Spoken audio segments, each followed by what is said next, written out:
This meetings. conference will now be recorded. And we've got a nice little announcement for it as well. So there we go. Alrighty, the next item that we have on the agenda is review of the 11/29, 2023 and January 11th of 2024 draft minutes. Those are posted on the Clean Heat Standard website under the advisory group drop-down menu, and I am pretty sure they were emailed out with the original agenda. Does anyone have any comments or suggested edits on those draft minutes? I'd like to just state that I don't believe that the minutes accurately represented my comments, that I believe that Google Documents could be used in a way that could conform to public meeting laws. So I'm just putting that out there once again, that I think we could use Google Docs to help draft what we need to do in this group and still comply with open meeting law.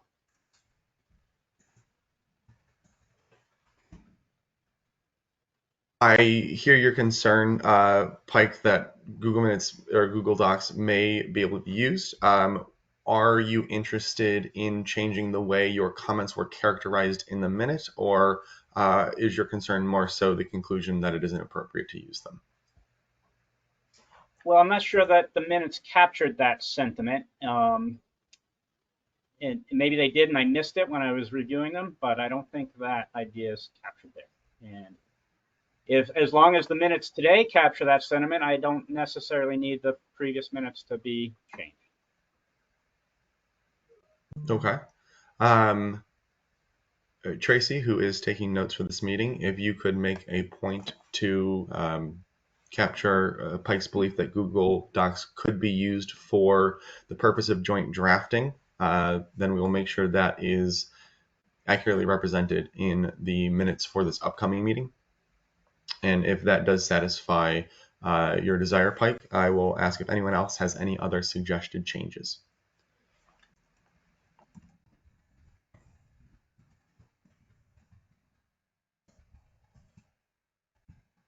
Alrighty, hearing no other edits, the chair would welcome a motion for the group to approve the November 29th, 2023 minutes to be finalized.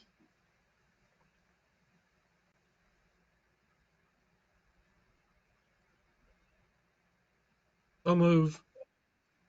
Do we have a second? I'll second.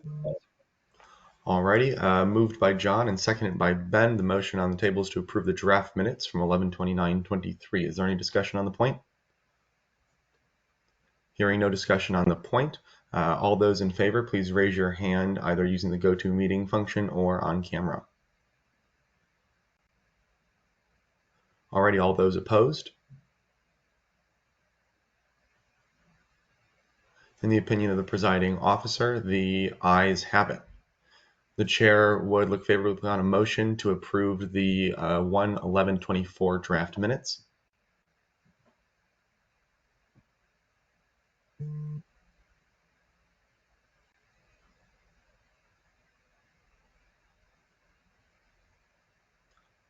A so moved would suffice.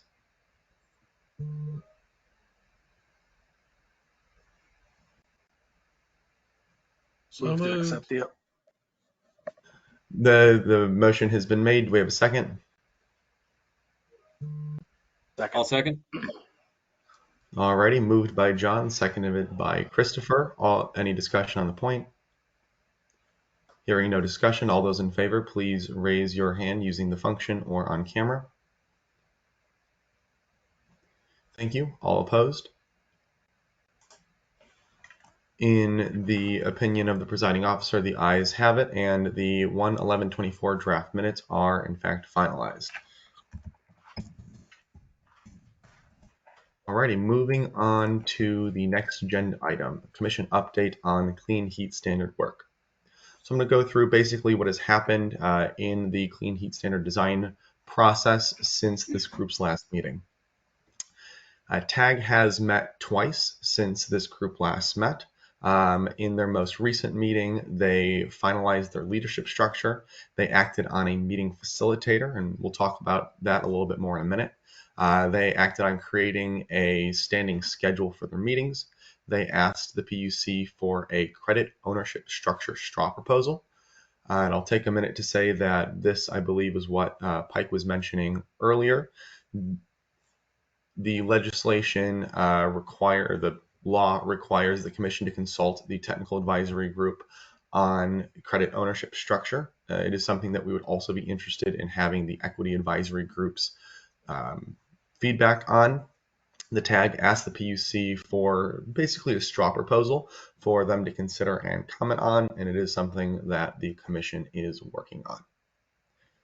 The other things the TAG did in their last meeting was had an in-depth conversation about emissions accounting considerations. They acted on creating a group schedule of their tasks, and they, like I said, scheduled standing meetings. I will note that if you have any interest in more detail, please do check out the Clean Heat Standard website for their minutes. The most recent minutes have not yet been posted. We are still working on those, but we'll get those up soon as well. The other stuff that has happened since the last meeting was a workshop in the -INV case 232221-INV on the DDA number and responsibilities. The transcript for that is up in the case. To find it, go to the all our documents, scroll to the bottom. It is recorded using the topic tag system, so you can find it that way as well. One of the other major things the team has been working on since this last meeting is the fuel dealer registration process. It is now up and running. We created a form, opened it. We had a workshop for fuel dealers to come and ask questions about how to use the form. During that workshop, we heard a number of concerns that fuel dealers had, and the commission responded to those concerns by issuing an order on the confidential treatment of certain registration information and establishing a grace period. I do encourage people to check out both of those orders. They are not long reads, and they are quite consequential for the registration process. I can go into more detail on those two if people would like. Please just go ahead and chime in if you would like that at any point during this section of the agenda. On procedures, the staff has finalized our recommendation to the commission on the procedures for both groups, and we are getting those to the commission with an order adopting those as soon as we are able.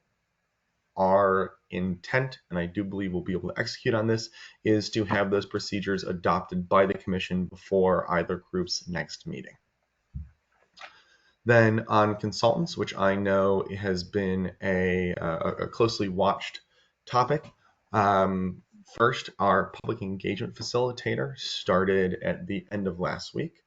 Curtis Reed from the Vermont Partnership for Fairness and Diversity is the public engagement facilitator required by Act 18.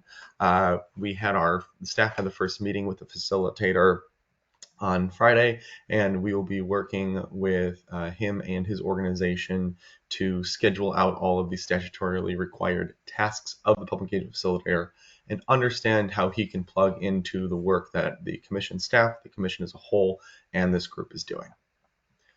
On the emissions analysis front, we have selected, notified, received paperwork from a consultant. We are just waiting on the administrative processing of the contract. I am sorry we don't have something for you today. As you all well know, we are in the middle of a transition between chairs, and there are some things that just take longer to get set up, and unfortunately this is getting caught up in the churn. It is something that we will have out as soon as we can. We are also anxious for them to start.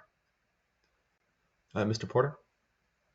Yeah, the documents that you did just mention, can you send those to us, or at least to me? I'd be interested in reviewing those.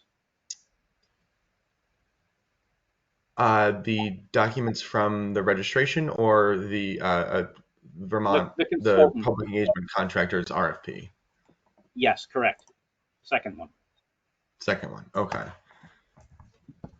That is posted on the website. If you scroll down the bottom of the CHS website, it has announcements and press releases. When we issued that RFP, which did include a scope of work, it is included. You might have to follow a couple links, and we'll make note to include it as well. Perfect. Thank you. All right. Then the last piece, which I mentioned briefly earlier, was a facilitator for the technical advisory group. An opportunity arose from the U.S. Climate Alliance that I'm going to turn it over to Deirdre to talk a little bit more about that. Yeah, so we just wanted to provide a quick update. This context for this has changed a little bit in the last 2 or so weeks. So we're still pursuing our own search for a primarily kind of administrative facilitator for this group. But we've been made aware that the Climate Alliance has technical assistance funds that might make facilitation needs eligible.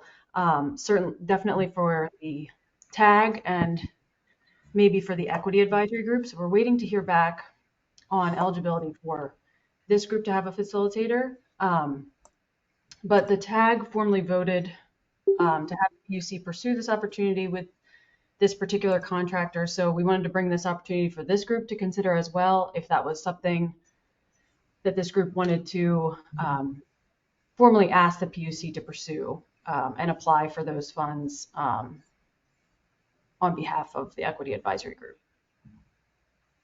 So that's kind of a decision point for this group, if you're interested in that as well.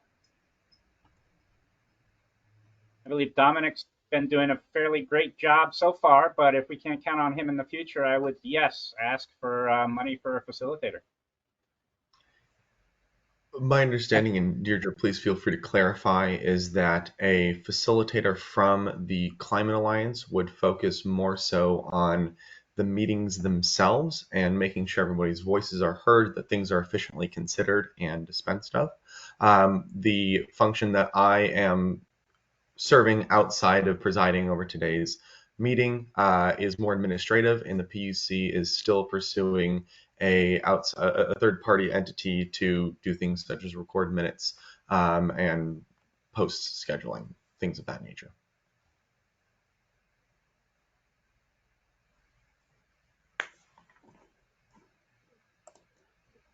Are there any questions for Deirdre? Yeah, go ahead, Matt. Where does the money come to pay? Can you explain that part again to me? The money to pay for the facilitator? Sure. So the funds are coming from the U.S. Climate Alliance. So Vermont is part of that. The governor's office is part of that group. And I think a lot of the funding is, I guess I'm not entirely sure. I think it's private, it's a mixture of private donations and other ways, but they have gotten confirmation that facilitation is something that would be eligible. So okay, so it's called the Vermont Climate Alliance. So if is it like a nonprofit? It's a national. Vermont is just one state that's associated with the alliance. I guess what I'm really after is who's the benefactor? Is it taxpayers? Is it or is it a private industry? Is it? No, I think it is corporation. Private. If anyone knows and wants to chime in, feel free. For instance, if a particular industry is sponsoring this, then I would have a problem with it. But once I know the funding source, I probably wouldn't if it's. Sure, that's fair. I think Tom just dropped a link of the US, and Dominic did as well.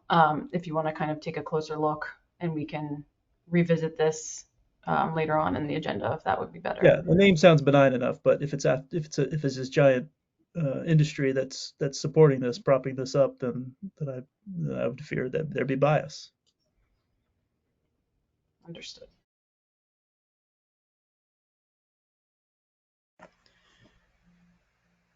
Is this something the group would like to continue to talk about and possibly take action on now? Is this something the group would like to move until later in the meeting? or some other option? I think we can use all the help we can get. Sensitive to Matt's concerns about who's funding it, I would say that I think we should tentatively move forward with the idea.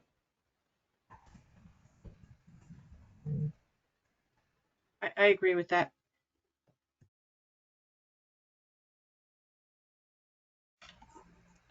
Efficiency Vermont also supports moving forward with the third-party facilitator.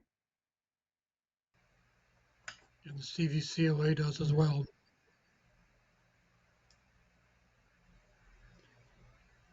Cursory review of the website, it looks fine. Not familiar with them, but it does seem like State of Vermont is a member, and seems appropriate to engage with their help.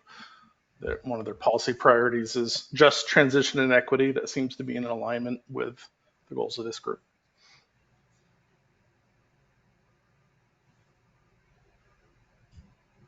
I also agree. Alrighty, would the group like to take a formal measure by voting, suggesting or requesting the commission pursue this opportunity for a facilitator? So moved. Sure. Second that.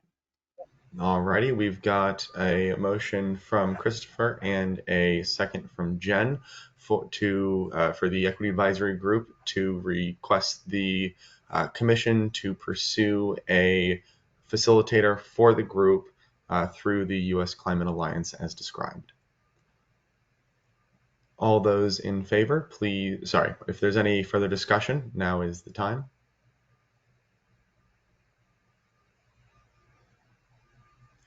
Hearing none, all those in favor, please raise your hand on screen or using the function.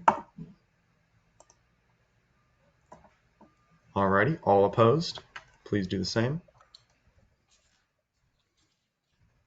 Alrighty, in the opinion of the presiding officer, the ayes have it.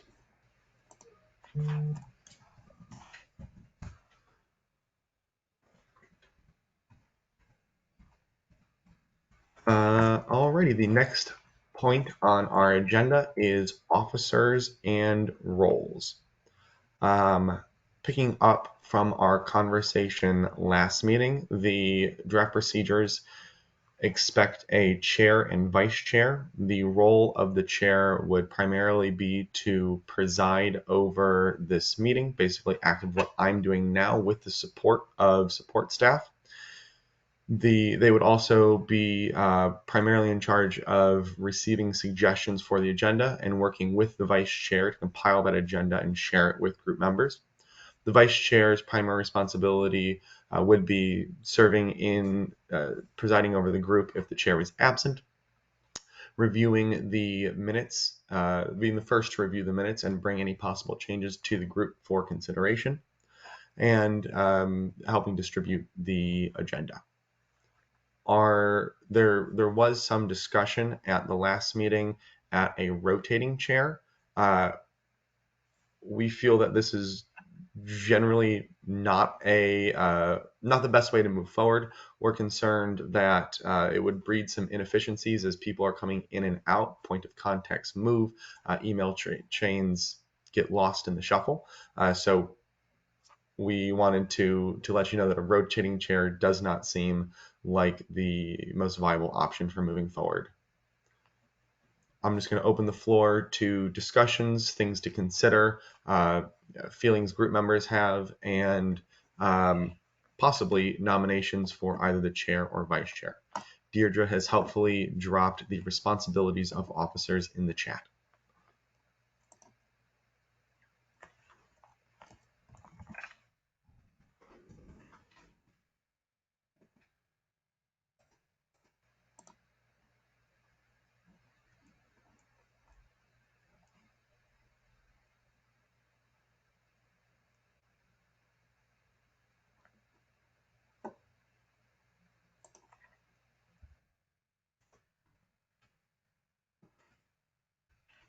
I think there are 4 or 5 equity group members not here today that we could nominate.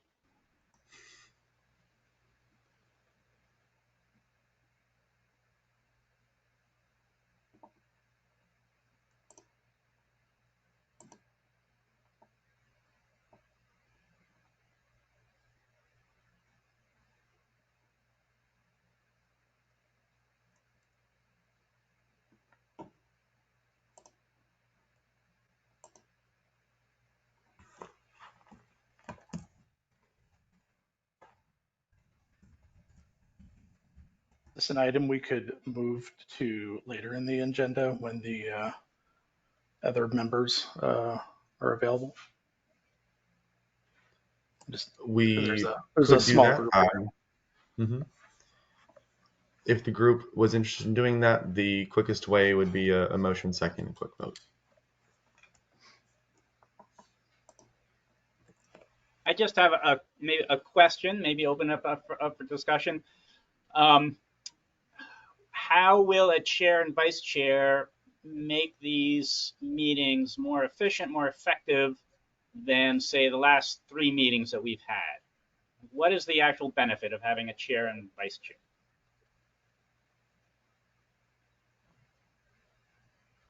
Are there any group members who have thoughts on this to begin?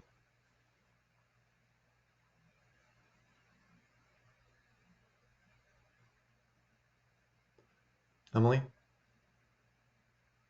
I don't have a good answer. I just thought maybe I'd share that the Clean Heat Standard Technical Advisory Group so far has, I think, now an acting chair, and I've noticed that as described in the responsibilities, they've been assisting with agenda creation and reaching out to members before meetings are held. So just noting that may contribute to efficiency of meetings going forward. Yeah.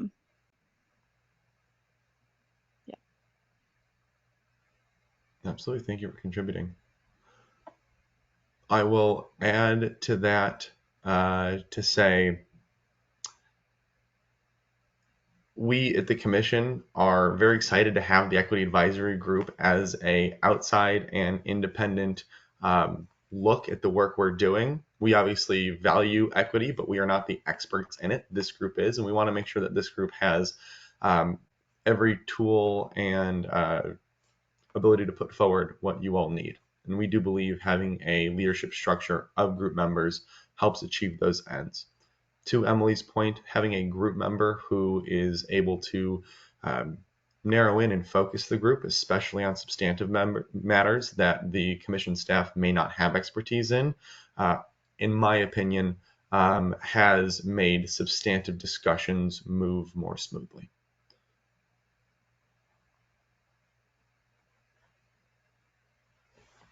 I second Mr. Trombley's motion to push this back until we have other members. I did not hear a specific motion from Mr. Trombley. If one were to be put forth, I would suggest picking a spot on the agenda to move this to.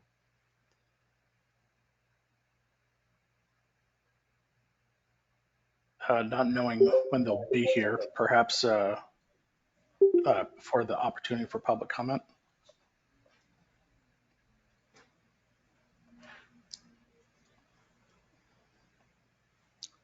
I move that agenda item to the opportunity for public comment.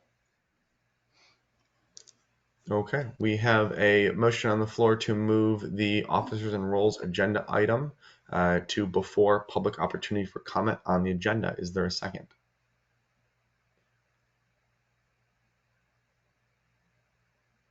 Mr. Porter, is your hand raised indicating a second? Yes. It has been seconded by Pike. We are open for discussion on the issue. Hearing no discussion, all those in favor, please raise your hand either on screen or using the feature. All opposed? In the opinion of the presiding officer, the ayes have it. The officers and roles agenda item has been moved down to after group drafting written materials and before opportunity for public comment. All right, updating my notes.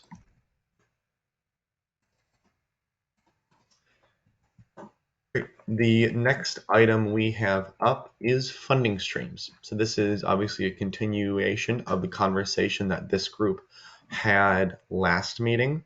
The commission is very much interested in input from this group on how both the design work and the later market transformation and administration might be funded. Deirdre, if you have anything you'd like to add at the outset of this discussion, that'd be a great time. Not really much. I don't want to take too much time reintroducing the matter, but just as a reminder, so we have a funding streams report due next week, I think, on the 15th. So that's next Thursday. So this is kind of our last chance to get feedback on this from the Equity Advisory Group. And yes, just as a reminder, this is on suggested revenue streams that may be used or created to fund the Commission's administration of the Clean Heat Standard and shall include programs to support market transformation, such as workforce development, market uplift, and training that may be administered by a third party. But I think that's it, unless others have specific questions about kind of the public process that has happened so far.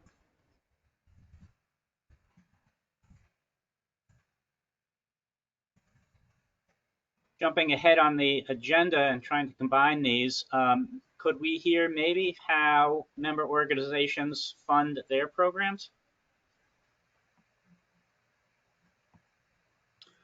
Jen? I was just going to mention that I had gotten a chance since our last discussion to look at the public meeting on the funding streams. And I just wanted to mention that I liked Pike's suggestion about a maybe a internal combustion engine registration fee, but I thought maybe that could be enhanced by choosing high emissions vehicles and maybe vehicles that have a certain price level. I also thought that maybe making it a luxury item kind of fee, if you wanted to tie it to where some of our emissions are coming from, and also keep it from being something that would target lower income Vermonters more than others.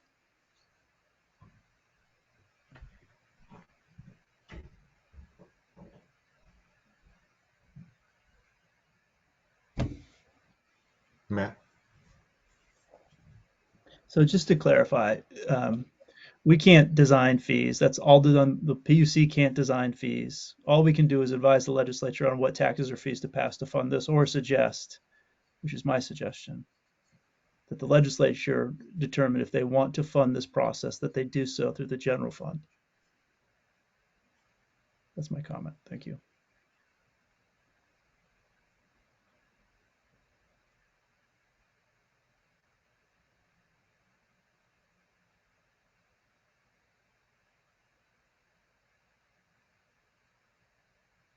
I believe the Home Weatherization Assistance Program is funded through a 2-cent tax on fuel, heating fuel. Can anyone speak to how that has been working?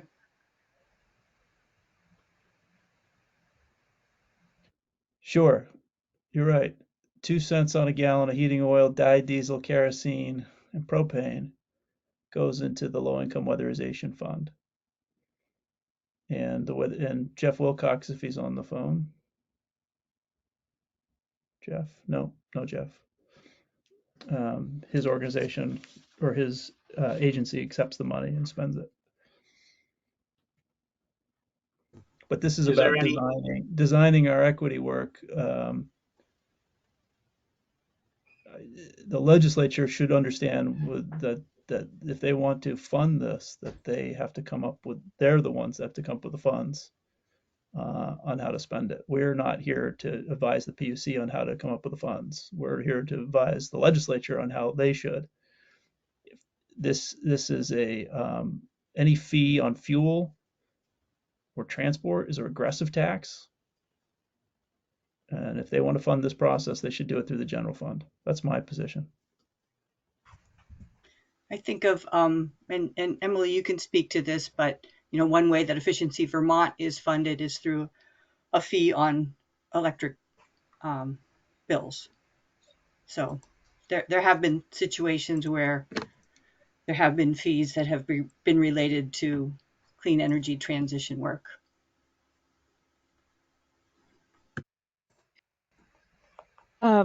Yeah, I have a list of about 20 programs that have different funds, come from different funds. So I'm prepared to share information on how different weatherization and heating programs look, but there's quite a bit. So happy to wait until that section to jump in, unless anyone has any desire to do that now.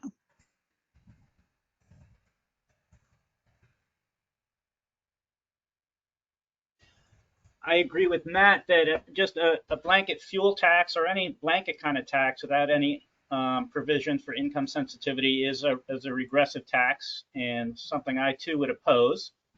Last time when we spoke about this, I don't even remember what I proposed, but maybe we can find some kind of consensus saying that whatever it is, however the legislature decides to fund this thing, it can't be on the backs of low and moderate income individuals, and that they have to figure out a way to tax the wealthy.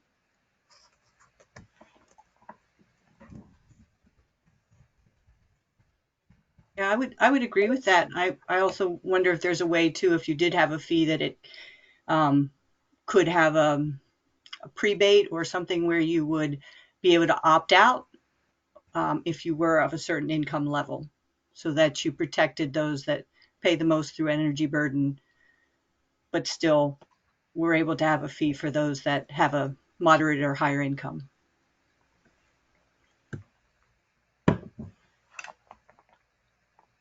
Yeah, I mean, the act itself says that low and moderate income pay a disproportionate amount for heating. So any kind of blanket tax, fuel tax, is going to therefore create a disproportionate tax on those very same individuals. So I agree with Matt that we don't have to figure out the details. We can let the legislature figure that out. But I think we need to, or could, not need to, but maybe should create a strong statement that however they decide shouldn't be a regressive tax and needs to come out of the folks who can pay for it.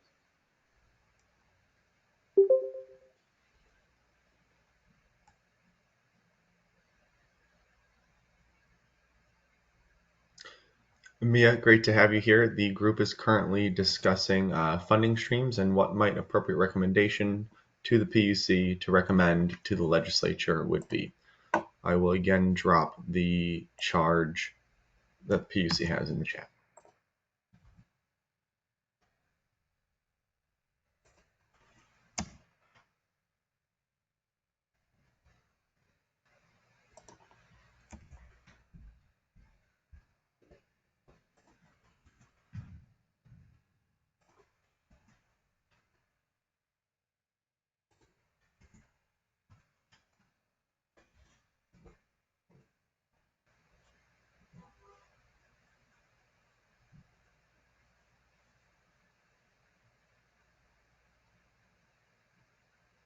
I wonder if it might make more sense for us to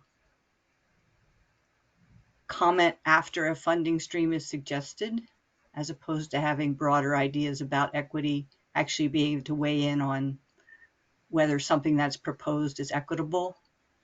I think last time my feeling was, before a funding stream was decided, I didn't feel comfortable ruling out anything. So it seems to me that this group could decide if something was equitable once they knew what was being proposed. I have a question. Do we have any idea how much money we're talking about raising? I mean, that has a distinct effect on where the money should be coming from. To briefly answer that question, we do have an estimate for the rest of the design process. We do not have an estimate for the administration cost or the potential cost of market uplift work. The very ballpark number for the rest of the design process is between about 1.7 and 2 million.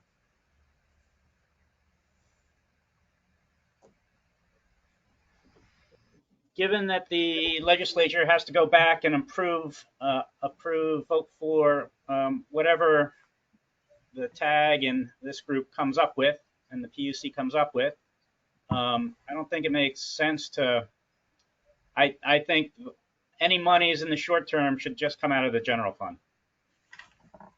I don't see any need to create a new funding mechanism for a bill or a law that might not exist past 2025.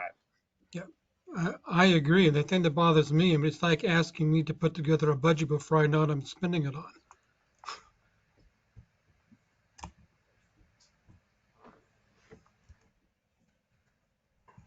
I move that the Equity Advisory Group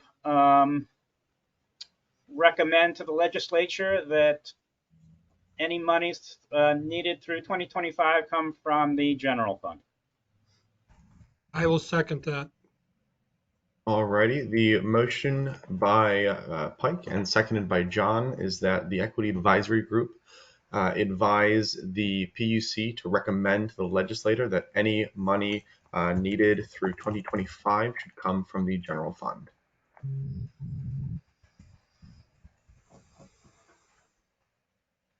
Is there any discussion on that motion?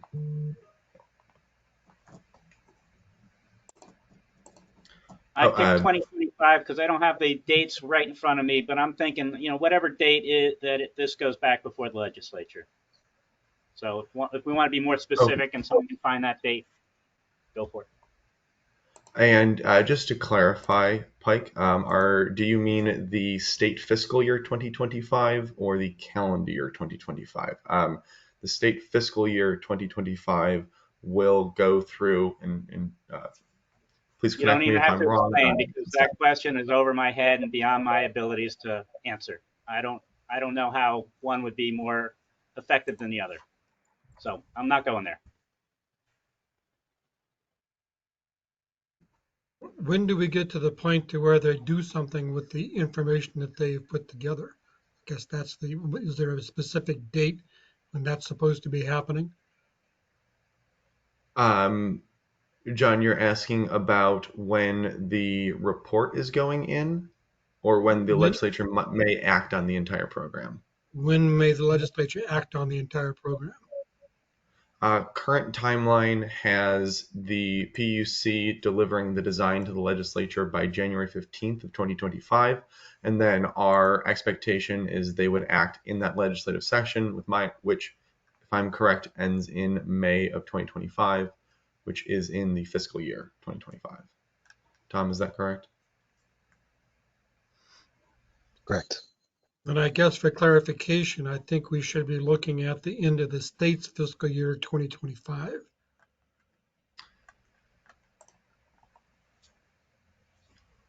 To move through this parliamentarily correctly, John, the presiding officer, would welcome a motion to amend Pike's motion to be state fiscal year 2025. I move that we amend Pike's motion to the state's fiscal year 2025. Is there a second to the motion? Second. Alrighty, seconded by Pike. Any debate on the motion to amend the motion? Hearing none, all those in favor of the amendment to change this to state fiscal year 2025, please say aye. Raise your hands on screen using the function. All opposed? The opinion of the presiding officer, the ayes have it, and the motion now in front of the group is for the Equity Advisory Group to advise the Public Utility Commission to recommend to the legislature that any money needed through state fiscal year 2025 should come from the general fund. Is there any further discussion on that motion?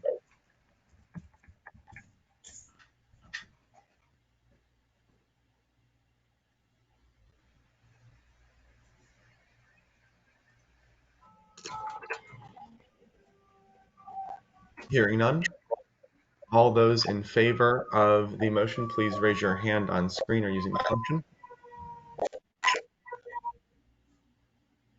All opposed?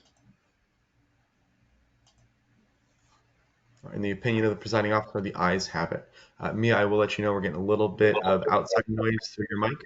Just FYI. Oh, sorry. Sorry, I didn't realize it was still on. No worries. Alrighty. Is there any other conversation this group wants to have on the funding streams topic? Yeah, I think we do need to consider what may happen after 2025, especially since this group will not be in existence then. Of the pieces of literature that folks provided, and thank you for those, the piece from Austin, Texas had a real specific rubric. And I think since this group is going to sunset, if we had in place a rubric that captured what we think is equitable, that could be used by the PUC after this group no longer exists, that would be helpful. And part of that would be how is the future of this going to be funded? And again, I think we have to have some kind of clear rubric or statement or something that says, you know, low and moderate income individuals are not going to be paying for this. I would have a hard time without specifics using that rubric. On one hand, I hear Matt saying that we're not charged with coming up with ideas for funding streams. And I think while I have a very deep concern that low-income people will not be targeted in a certain way, it's hard to know what any funding stream would present for that segment of our population without actually knowing, like John said, what the amount would be or how it would be done. So I don't think just a general statement for me would be something that I could actually go through that rubric with. Matt? Can I ask a point of clarification? Someone who's following this closer. We're asking two essential questions, right? We're talking about how do we fund recommendations to the legislature to fund market transformation, right? That's the pressing question that we need answered, or that the legislature has asked for us to weigh in now. But then the future decisions will be whether the Equity Advisory Group reviews the work of the development of the Clean Heat Standard and the Clean Heat Exchange and that program, and whether that is equitable. Do I have that right? So that's right now we're being asked, how do you fund a market transformation, and how can it be done in an equitable manner? And then our, after that point, we'll be talking about reviewing the Clean Heat Exchange or the credit system market and determining whether or not that program can be delivered in an equitable way. Do I have that somewhat accurate? Quite close. The specific ask of the commission in the funding report is two-part, and we have added a third. The two things specifically called out are the funds to administer the Clean Heat Standard program. So the staff it would take at the commission and at the department to run this potential program. And second is the market transformation, getting the entire state ready for this big switch. We at the commission have added in the question of funding for really through fiscal year 2025 because it is relevant and we can have a little more solid answers on that. To your point, Matt, about the equity of the overall program, that is a question that the legislature and the commission is asking of this group in general, but not specifically in reference to the funding streams report. Okay, so we can hold, we obviously have to hold off because the program isn't designed yet, but we will have an opportunity to weigh in at a later date, later in the year, about whether or not the program is equitable. But right now we're trying to find an equitable way to fund the work of the PUC and the market transformation. That's accurate. Got it. Thank you.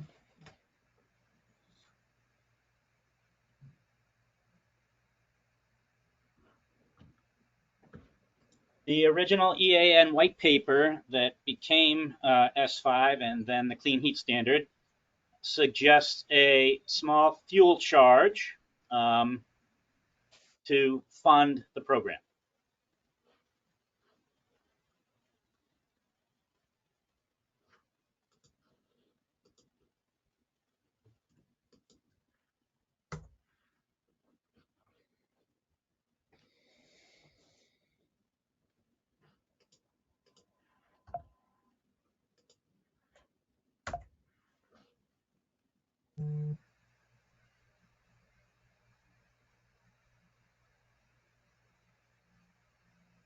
Well, presumably one option, if we're talking about long-term solutions, is that, there people will be paying the default delivery agent fees in lieu of doing projects. So presumably some of that money could be diverted to fund the operations of the PUC on this, although that's potentially an equity issue that we should think about.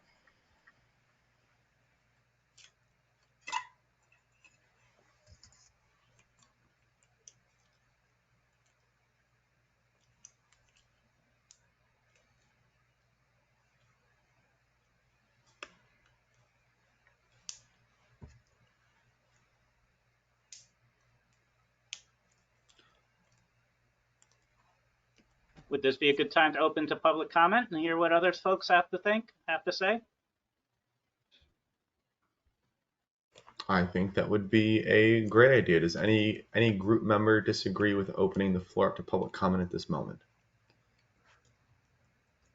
Already hearing no objection. Any members of the public currently on the line who would like to weigh in on any topics relating to funding streams, please go ahead and unmute and share your opinion.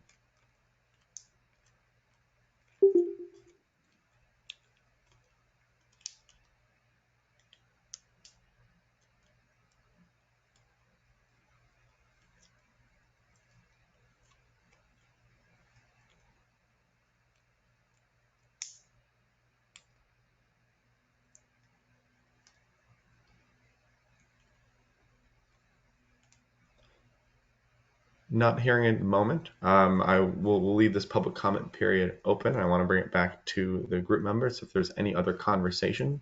2 points that have been made, but I don't believe fully discussed, are Mia's points about looking to a potential default delivery agent as a source of funds for the administration of this program. Doesn't address market transformation, but it is an important piece. And Pike's previous point on establishing some sort of benchmark to judge the equity of market transformation funding after this group ceases to exist.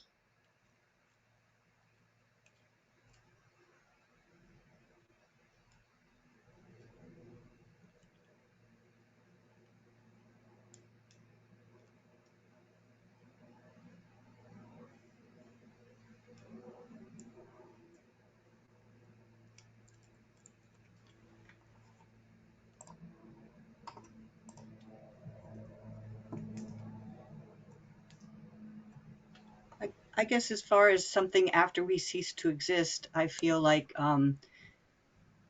even after we're gone, there will still be debates about equity within the legislature, and I trust them to do that. I feel like we're here to maybe give our ideas on equity on things that are actually part of the design, which would include the funding.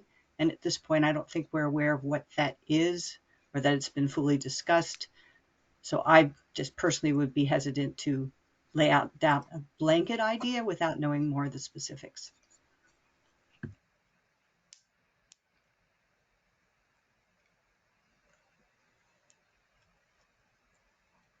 Jen, what did you think of the work done in Austin?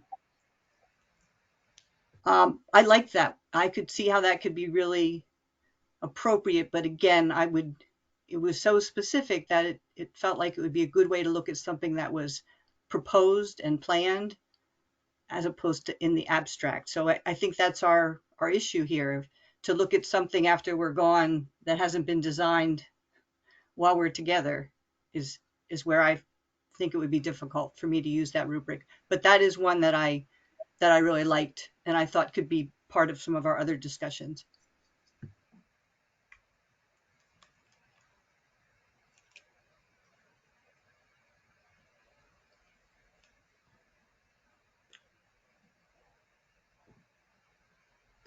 If there is no further discussion at this point, we can wrap up our agenda item of funding streams and move on to discussion on concerns raised by stakeholders on pacing of CHS work and procedural equity. This conversation may be reopened as we get to benchmarking and heating relating programs. Are there any further comments that group members or members of the public would like to make at this time?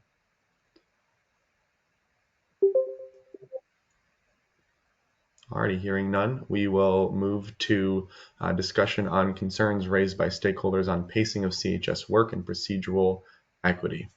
Also, Srini, welcome. Thank you for getting on. Alrighty, it is 2:06. We were aiming to take a break around 2:30. So depending on how this next conversation goes, we're looking at approximately 25 minutes. The discussion on concerns raised by stakeholders on pacing of CHS work and procedural equity was an item that Commission staff added to the agenda and has been brought up a number of times in the public process.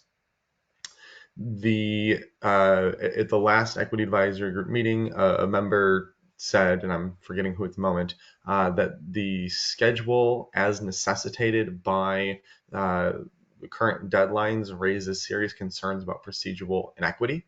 This is something that was also mentioned in a couple of filings in response to the 23-2220- rule schedule. And we are very curious if this group has any discussion points or things we would like to say about the possibility of procedural inequity at the current pacing.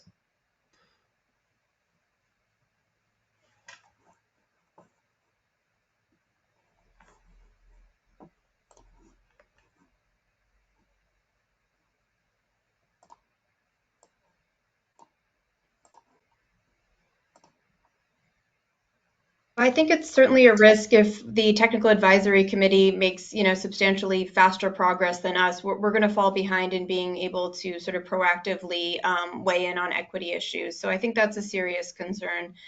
I think it will help to have this group at this meeting schedule a regular time to meet, and I think that will help us look ahead and start planning. I think we've been sort of slow to it's without having a regularly scheduled date that'll be hard for us to know what we can achieve in the intervals between meetings. So I think that will help a lot. But yeah, I think it is a valid concern that if we're not working as fast as the other group, then we're going to miss out on opportunities.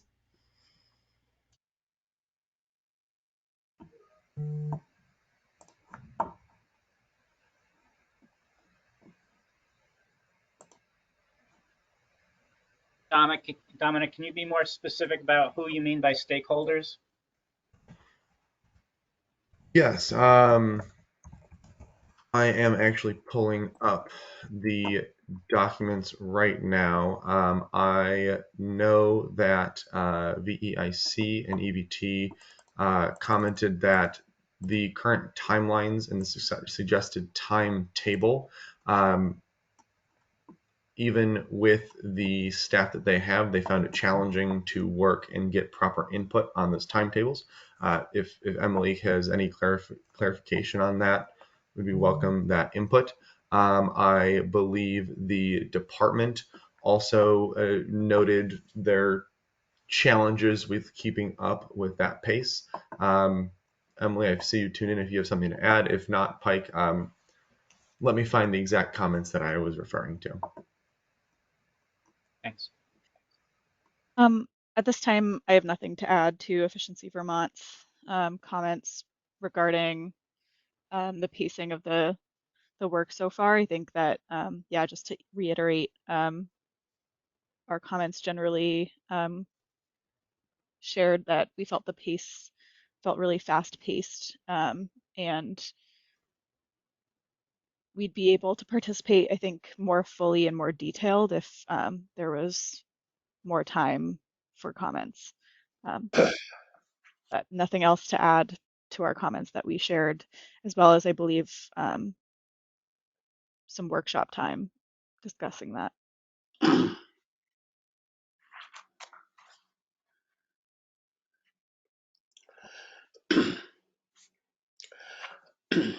I have a, Dominic, I have a process question here Mhm. in terms of keeping up with the technical advisory group.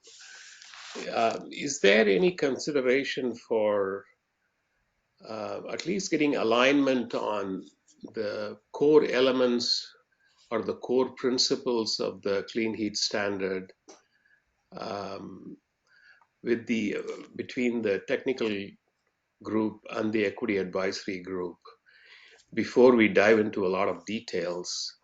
Is there any consideration for getting some high level alignment? It kind of seems like the technical advisory group is on its own path and we are still kind of catching up on different elements, and the elements have not been even defined yet. And I just wonder whether in a big effort like this, whether there is an opportunity for alignment on core principles here. Absolutely. I hear that concern. As I'm sure is visible and clear in your own participation as proceeding, there is a lot going on, and we're trying to keep all the balls in the air. The TAG at their last meeting designated a member to sit down with the draft schedule that was put out and the responsibilities specifically assigned to the TAG, and basically make a schedule of work that would be considered by the group at their next meeting. I think their approach to wrapping their arms around their responsibilities is close to what you're talking about. In aligning the TAG and the EAG's work, I believe that our effort to set this schedule in a way that accommodates all the opinions that we've gotten can provide some guidance on how each of these pieces can interact, and this group can weigh in. I also believe that this group setting a line in the sand and saying, these are the things that we want to take time to talk about, and this is how long it's going to take us to talk about them. I know the commission would be very attentive to that schedule, and I believe the TAG would also take notice. And we have some TAG members here. If they disagree, but I think they would be sensitive to concerns raised by the group in the schedule as well. To answer Pike's question, just a moment. These were not the only three commenters who I'm referring to, but three very pertinent ones are the filing by Vermonters for Clean Environment, who said, as a representative is a small organization that expects to participate in this process on behalf of our members. I see the proposed schedule as a barrier to public participation. The Meadow Hill, on behalf of VFDA and HCCV, said it seems unlikely that the same degree of attention, deliberation, and thoughtfulness can be applied and to address the upcoming issues, which arguably require more time, resources, and energy than those already addressed. In short, the process is being rushed and policy implications of this work require more time.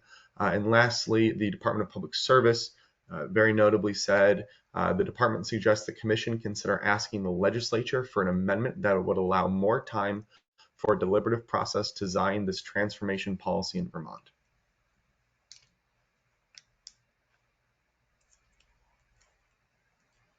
And I'll just elaborate. Our comments were directed, what you just said, Dominic, were largely directed at ensuring there is proper public participation or time for public participation in between the sequencing of events.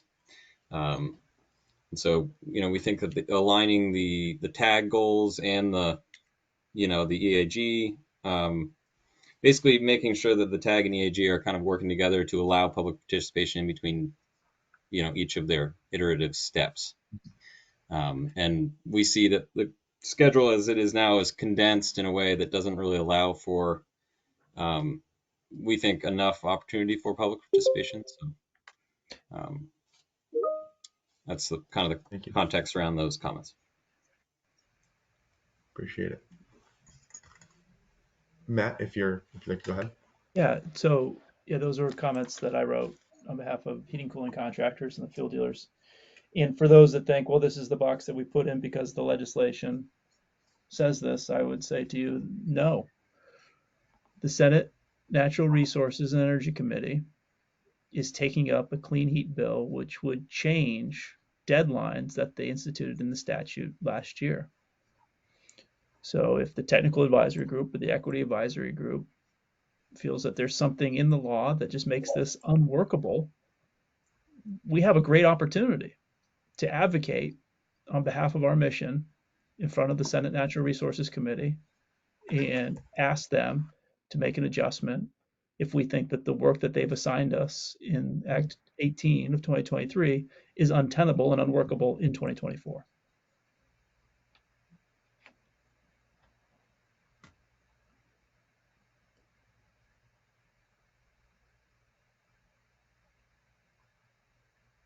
I want to just voice my agreement with the concerns that have been raised either here or in the comments, Dominic, that you read to us. You know, I think the timeline is tight, and it is likely, given that timeline, that it's going to be a piss poor job in the end. You know, I think this needs greater amount of time than the legislature provided.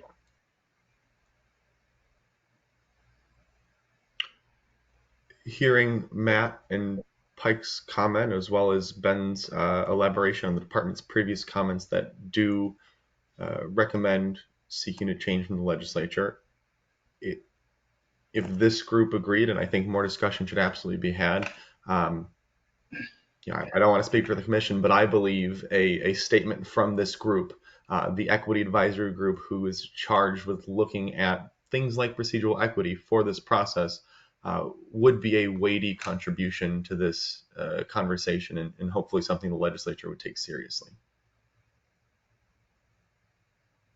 I guess I see two competing issues here. One is that being someone who's very conscious, as we all are, about what's happening with our climate, I hate to see something that would prolong our discussions, because I do feel there's an urgency to it. So, you know, maybe a short extension, but certainly not something that it would extend it longer. The other part is, I feel like some of the things that happened is we've had kind of a slow start, but that doesn't mean throughout the procedure we can't get better in alignment. I think our first couple meetings have been very procedural and looking for facilitators, but once that's in place, we might be able to better align with the tag. Again, if we had benchmarks they were working on and we knew when those were coming out and we're able to know we could have a meeting within a certain time and then public comments. I just don't think we've really seen how it would work if we had everything aligned. It just feels like we're, like you were saying, a few beats behind tag. And yes, we don't want them to move on to the next topic before we've been able to address the last one.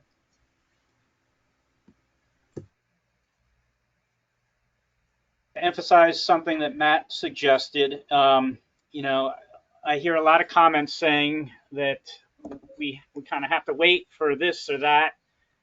And I would disagree with that sentiment. As a group, we could envision and imagine the clean heat standard as we think it should be and propose that. And we don't need to know how much it would cost first. We don't need to know what TAG is doing. We can provide a vision of what we think it should be, irrespective of all those other pieces. So I don't want us to not act simply because we don't know what other groups are going to be doing or how much this thing is going to cost.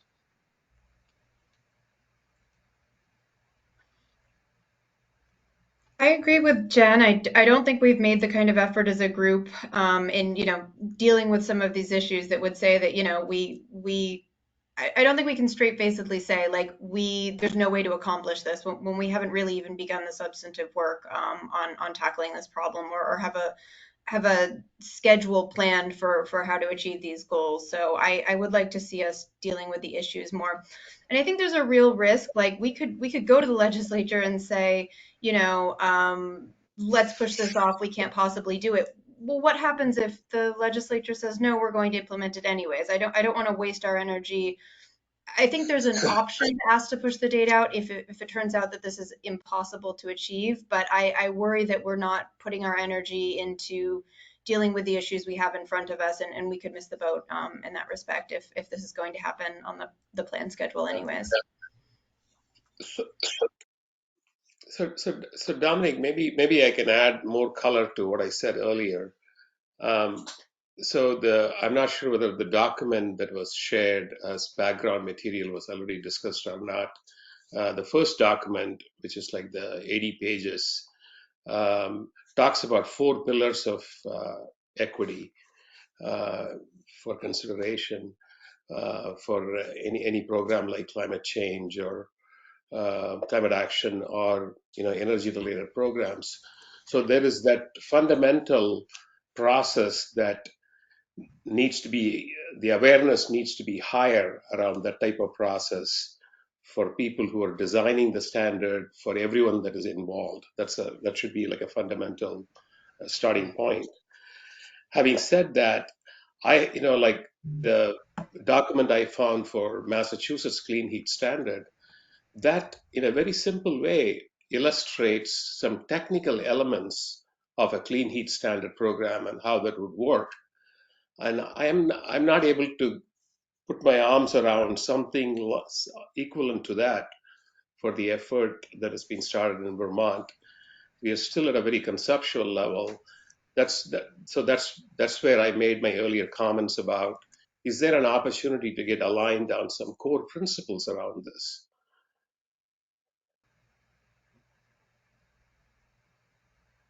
Yeah, I think that would be the agenda item. What do we mean by equity? What are those core principles? Yeah.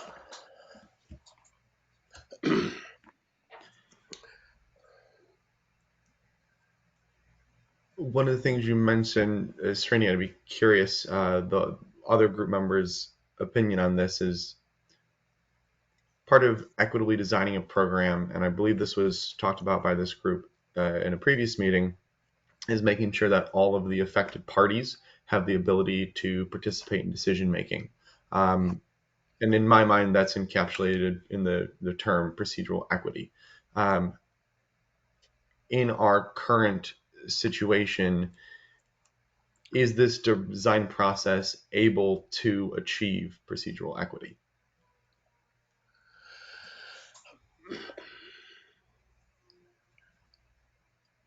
The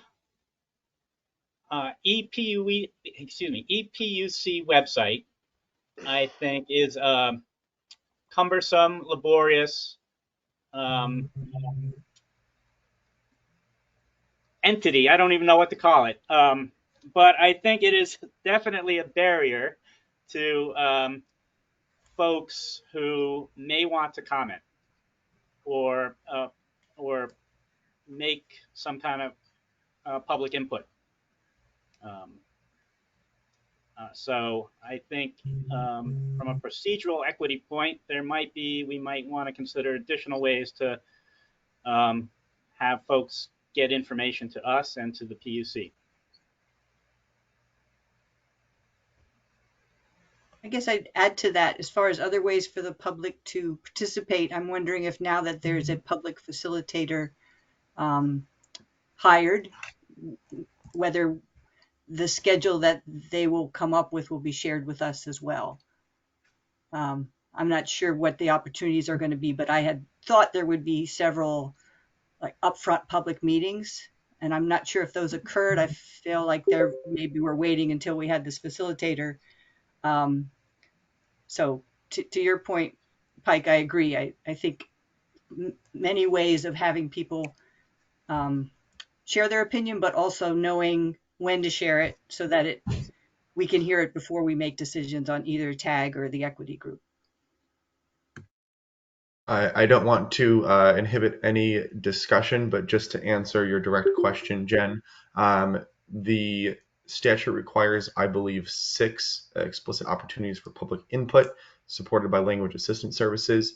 Those have not been explicitly scheduled. We do plan for the public engagement facilitator to be leading those, as is mandated in the law.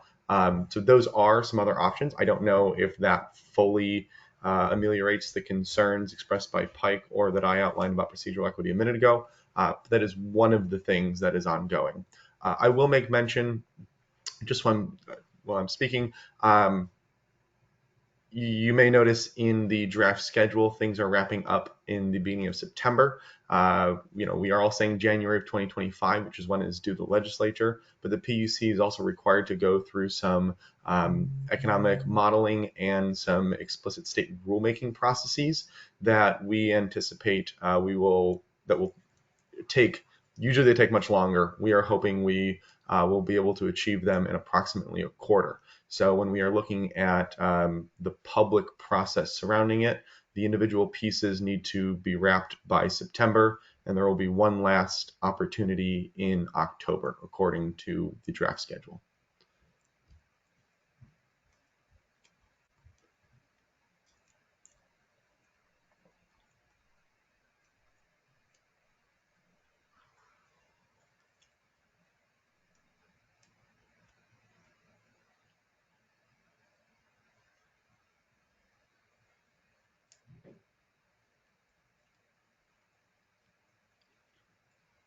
To prompt a little more.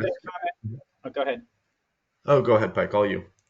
I think Mia made a good comment earlier that we really haven't even begun our work yet. I think the first meeting we discussed how often we should meet, and I think that should be twice a month. Serini, I know you said that would be hard for you. I still think we need to do it. And if folks can't make those twice a month meetings, I think, well, I don't think people should be penalized. I think the draft procedures that the PUC sent out said if someone misses 3 meetings, they're out of there. I think we should waive that if we're going to meet more aggressively.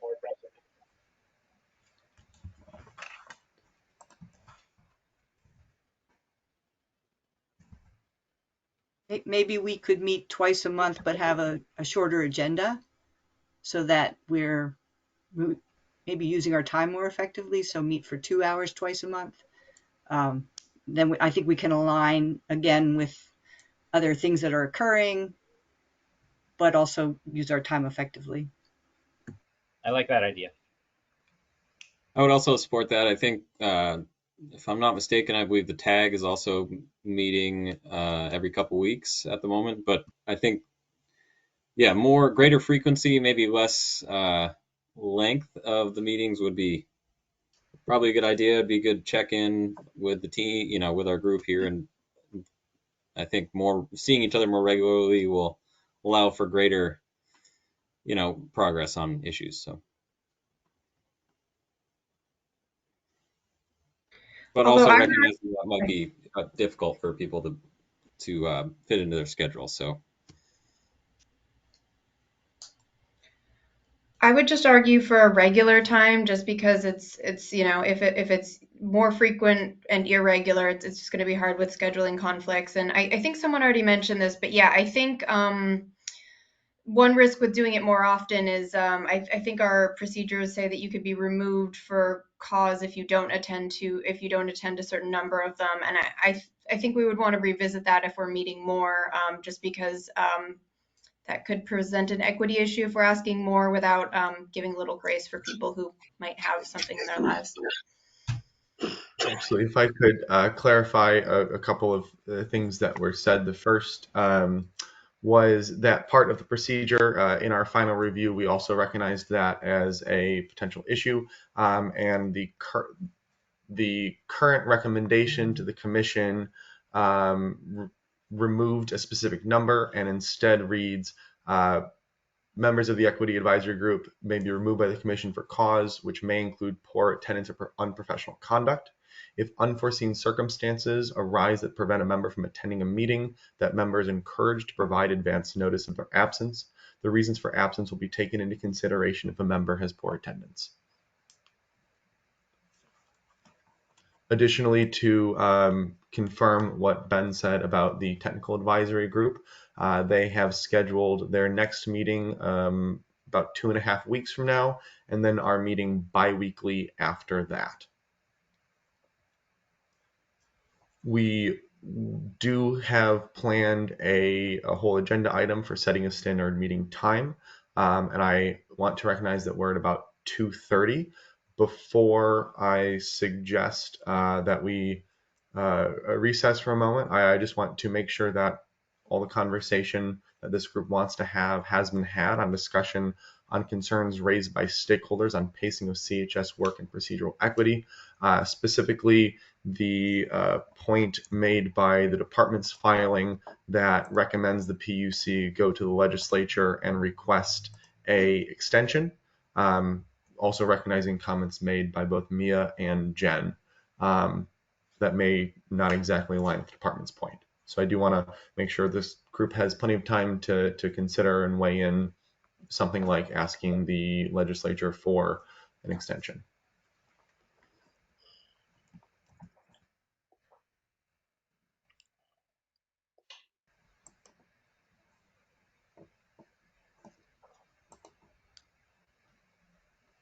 I think I would prefer maybe waiting a month or two to see again if we have some of these things put in place, like the suggestion for core principles, a regular meeting time, knowing specifically what TAG's agenda is, to see if maybe we can get better in sync before we ask for an extension.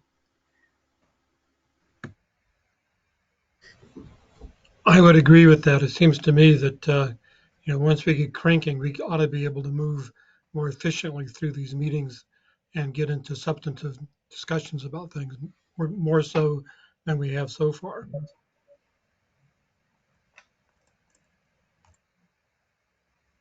Yeah, if we're able to get done what we need to in a timely fashion, I think that would be preferable in our mind. Of course, because going to the legislature could take time. It's a very iterative process. So I think, yeah, if we were able to kind of pull together and get things done and do them in a timely fashion, I think that would be preferable from our point of view if we can do that.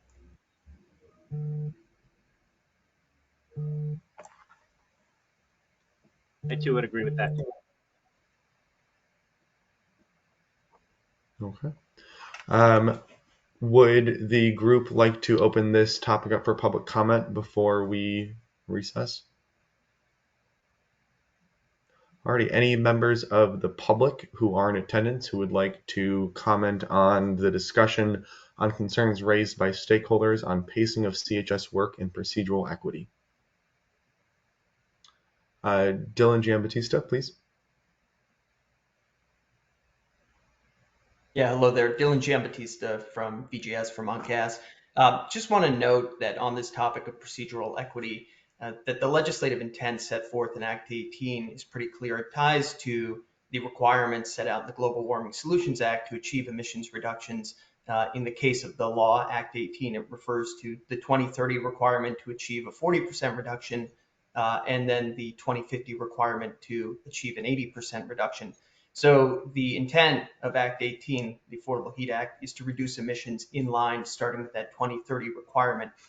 So I appreciate the conversation being had about the timeline to do so, but from the standpoint of an obligated party trying to achieve the requirements of the Global Warming Solutions Act, having clarity about the structure under which we are to do so is really helpful. So we are looking forward to this policy hopefully being in place if it's fully developed, such that we have enough of a runway as we can get to achieve success under the 2030 requirements. So I'll just leave it there for now. Thank you all for your work. Thank you, Dylan. Are there any other members of the public who would like to comment at this time?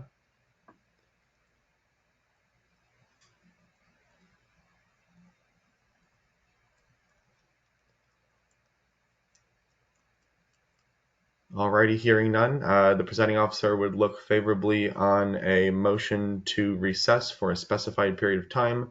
Might I suggest 10 minutes? I make that motion. I'll second it. Motion is made by Mr. Porter and seconded by Mr. Mandeville. All those in favor, please raise your hand. All opposed? The opinion of the presiding officer, the chair, the ayes have it. The Equity Advisory Group is now in recess until 2:45 p.m.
Alrighty, welcome back everybody. It is 2:45.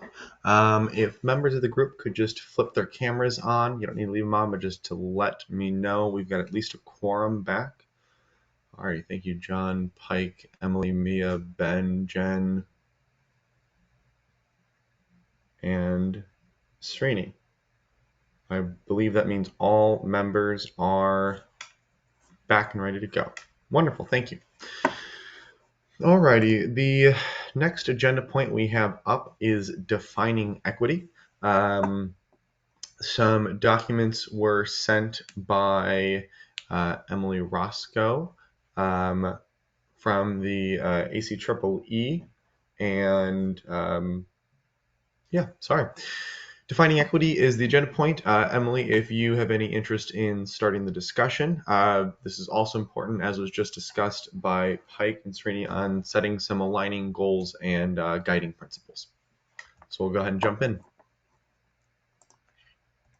Thank you, Dominic. I don't have too much of discussion surrounding the materials that I shared. The AC site that I shared came out of talking to a couple of our staff who work on equity topics pretty regularly, and suggested those are really great starting resources as a group is starting to define equity. And I also shared how Efficiency Vermont uses a equity definition further in that email that I sent Dominic. So super basic, but just thought it would be a good place to start sharing resources that we've used in the past in defining.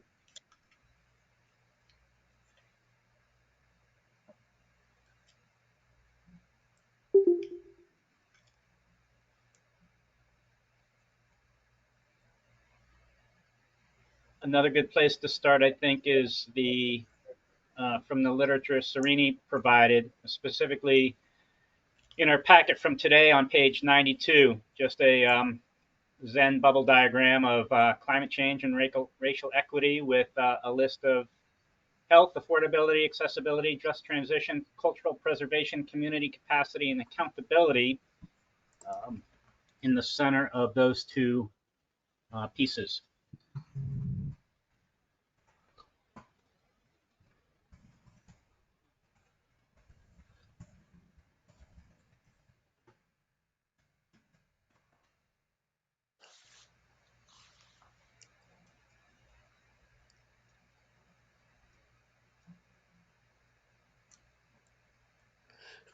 You know, I can kind of share my experience on what I learned from some of the climate action plans. Is, you know, in some of the big cities, the climate action plan was developed independently with a lot of experts and stakeholders involvement, and then they realized that the equity considerations needed to be incorporated through an iterative process. So if you look at the Portland climate action plan, for example, and how they did that, you know, it was an iterative process where the technical advisory group or the technical committee who did the design, they would go and have sessions with the equity advisory group to talk about specific technical aspects of a strategy, and then modify the strategy based on what the equity advisory group emphasized as things that needed to be incorporated.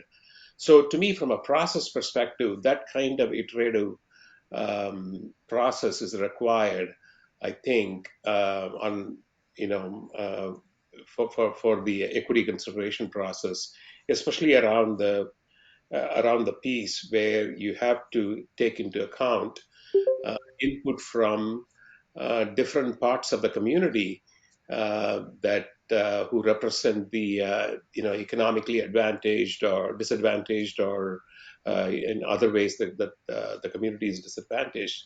I'm not really sure how this group can represent that specific community input. That's the part that is not clear to me. You have to have community leaders or community representatives, you know, identified, who are actively engaging in this process, giving the input. And I'm just not sure whether this group of membership can adequately represent some of the specific communities. So I'm a little bit lost on that, on how we incorporate the specific input. The second aspect that I learned from the Austin Climate Action Plan is really very similar to the I believe it was the first meeting or the second meeting, there was an attachment from the Vermont state on the equity process, and there was a rubric ranking process.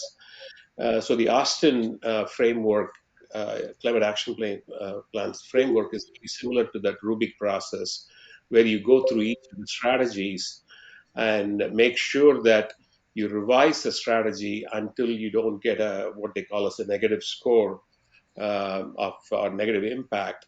So that's the other aspect I think that we need to go through. But for both of these to work, I think we need some core principles or elements defined. And I'm not there yet. I have not seen the core elements or principles defined.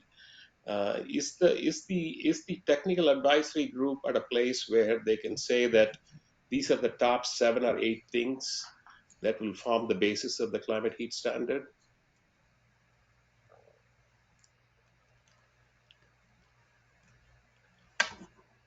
For example, let me give a couple of examples. I think if you look at the Massachusetts Clean Heat Standard, they're saying that the equity credits definitely reside at the place of installation. So you have to have a physical installation of an electrification program that is certified and documented for those credits to be available or made available to whoever is the beneficiary. They also have specified things like for the lower income group in that state, Massachusetts, they have identified 25% as the percentage of the total community. And they are saying that they will actually, apart from getting the electrification benefit, they will also receive subsidized electricity rates. Even if they're already receiving subsidized electricity today, there will even be a further subsidy for the electricity rates that they pay for. So this is what I'm talking about, core elements. So I'm just curious, is the technical advisory group made enough progress to kind of identify those core elements, or not yet? If any member who is also a member of the technical advisory group would like to start answering this question, I'll open it up for you to do so. I will also pull up their agenda to check myself. This is Matt Cohn of Meadow Hill on the technical advisory group. The short answer is no. We haven't got that far. We're still discussing Robert rules and electing chairman and that type of stuff. Very slow start. Okay.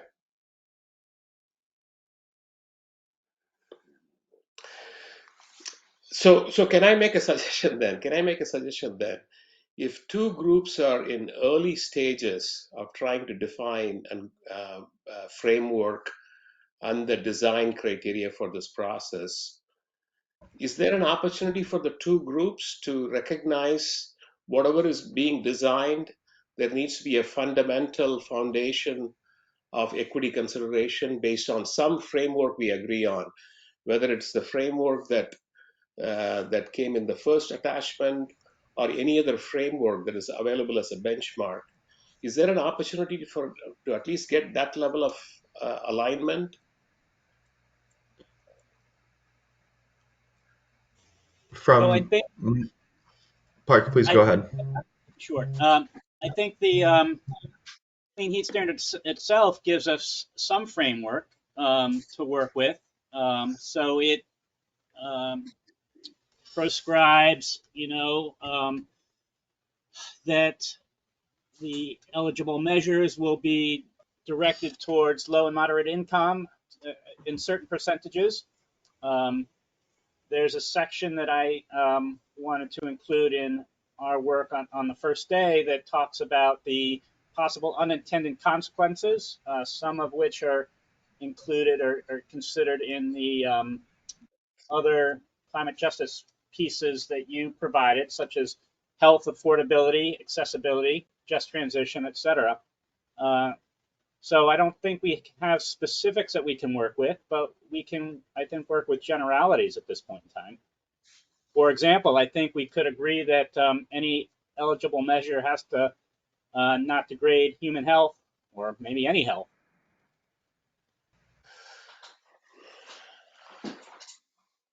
Yeah, I think working with those, I think there's 6 of the ones that you had mentioned, accessibility being one, highlighting those as a starting place. And as far as finding members or community members that could help with that, I think using something like the Austin rubric is something that we don't necessarily have to fill out by ourselves.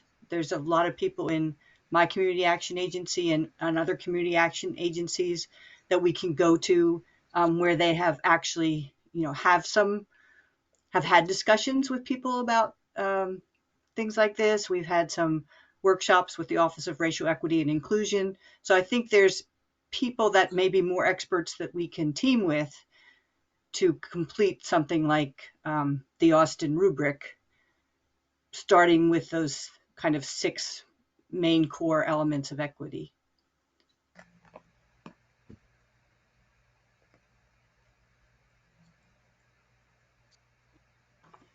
I think John may have had a hand up.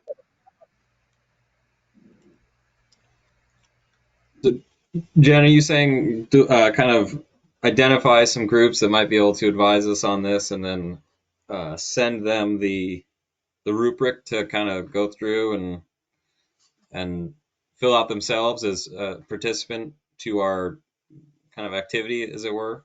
That we're Yeah, either, maybe we would set it up that when we had something to decide whether it was equitable or not, we would each take the rubric, but I think there's people we could partner with to maybe do it together to get some more community input from, and I know all the community action agencies deal with low income. There's other agencies in the area that deal with New Americans. So I think we could maybe partner outside of this group with people to fill out something like that and get their expertise for those communities. I think that makes a lot of sense. Yeah. The organizations that are represented here today, at this preliminary state, do you see any concerns about how your clients are going to access the benefits of the Clean Heat Standard? For myself? Yeah, all of you. Well, for myself, yes. Some of those things like accessibility, making sure that, I think I mentioned this before, making sure that it's a complete work. It's not something that's halfway that somebody has, especially low income, has to put their own funds in. It's very complex, kind of changing your whole home heating system and making sure that the client or the homeowner has a say in it, has an understanding of it, understanding of what the cost might be going forward. So those kind of issues of equity, of accessibility are, I think, very important to look at.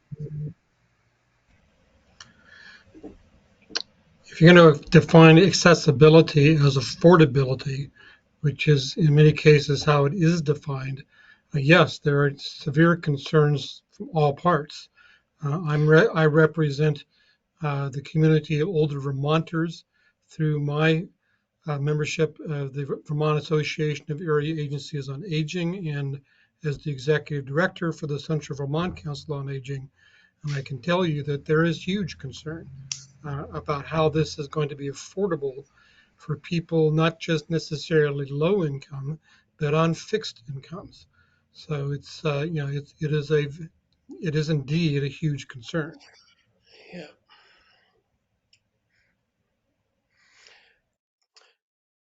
So on that note, if I may add, I think this is again maybe a feedback for the technical advisory group. Is someone mentioned that the framework for guiding the clean heat standard is abiding by the goals, greenhouse gas emission goals that have been set for 2030 and then 2040, 2050, and so on. So the roadmap for transition for electrification, for example, you know, would it be an equitable approach to say all communities, irrespective of income level, need to kind of migrate through that transition to contribute to the greenhouse gas emissions target, or should the clean heat standard should be designed initially to help the low income families the first, help them along first, make sure that they are successful first, demonstrate success first, and then move on to other communities. So it's a completely different approach. What the latter approach would put 100% of the focus on the disadvantaged communities. So all the technical resources, all the capacity we have within the state, all the policy implementation framework, everything will be focused on helping the low income or the disadvantaged communities first. Demonstrate success there first, then move on to other. Maybe the incremental contribution towards greenhouse gas emission reduction may not be significant initially, but you will demonstrate that you've gotten over the biggest hurdle first, and then focus on communities who have enough affordability, accessibility issues at a later time. I have to say, Go ahead. I have to say, I don't know that I necessarily agree, and I'll tell you why, among other reasons. I certainly don't fit the category of disadvantaged community member. But when I looked into last spring installing a ducted heat pump system in my house, which is slightly under 1,900 square feet, the system itself was going to cost me $21,000, on top of which I was going to have to pay another $11,000 to upgrade the electric service from 100 amp to 200 amp. I did not move forward with that. I don't have the ability to afford that, but I'm not certainly a member of that disadvantaged community. And I'm sure there are all kinds of middle-class people in my position that are going to be faced with the same predicament.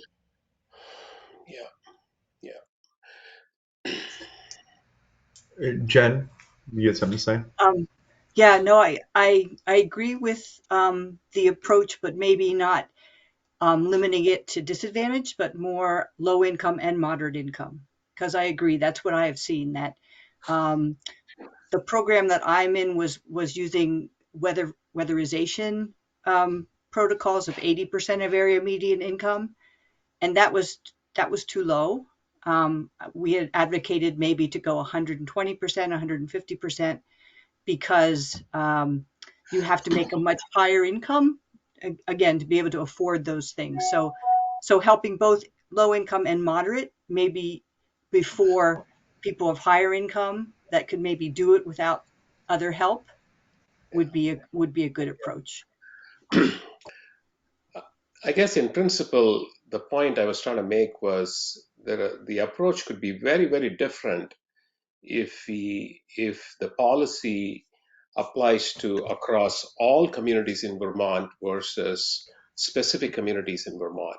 Given that we have limited resources and given that the hurdle rate is very, very high for lower income or disadvantaged, or however we elect to characterize the hurdle, I'm just suggesting that the approach could be very, very different. So this is the type of discussion I think that needs to happen with the technical advisory group, so that the concept of equity is in the forefront of design.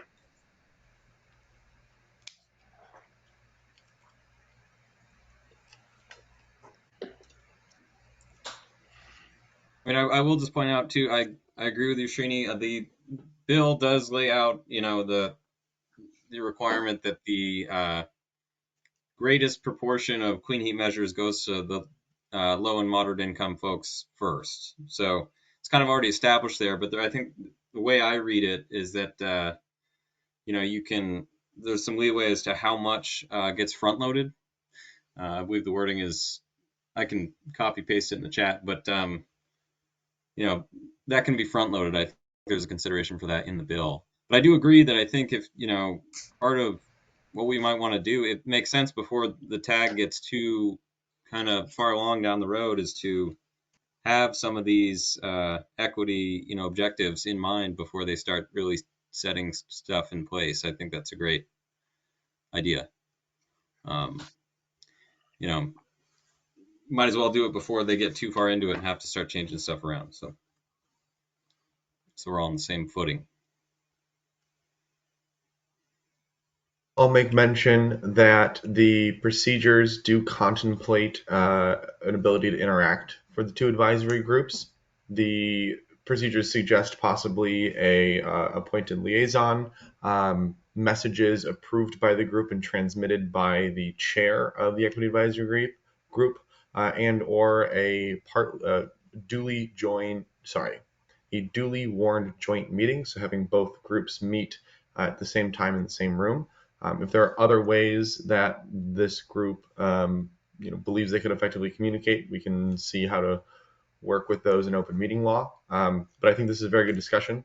And if there is a desire to either communicate to or involve the technical advisory group, those are some ways the procedures contemplate doing so.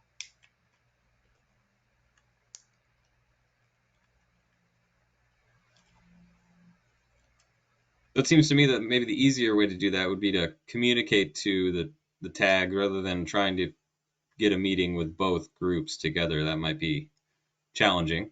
But if we were able to somehow submit a document or a message to them regarding this kind of equity baseline, that I think would be a great idea, so that everyone has that to consider as we go forward, considering that the tag is still early on in the process.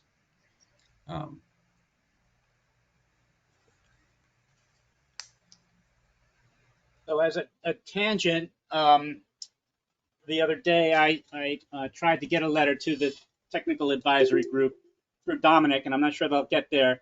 But Dominic, maybe you should or can share that also with the equity advisory group so that they have a copy of what I was trying to send, or somehow get that to them. And specifically, my concerns in the letter I sent was about, I guess, accountability and transparency with regard to the GREET model. I don't want to get too involved in that with right now. It's not a topic that we need to get into, but just bringing it up so that you're aware that might go through.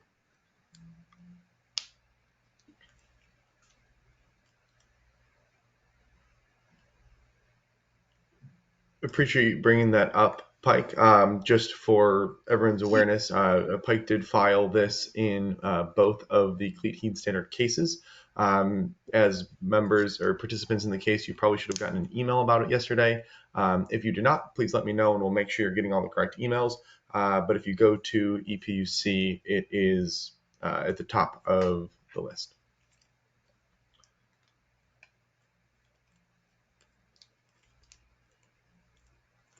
The conversation has led to finding a way to communicate a message to the tag. I think this brings up a topic we have a little later on the agenda, and I might suggest that this is a time for the group to take a look at what we have left on the agenda with about 50 minutes left in the meeting.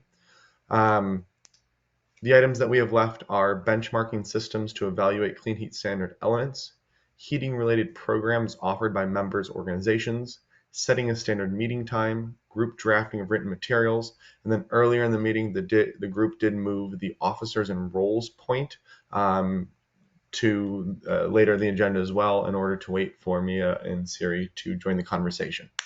Understanding we have 50 minutes left, and we could discuss any of those items.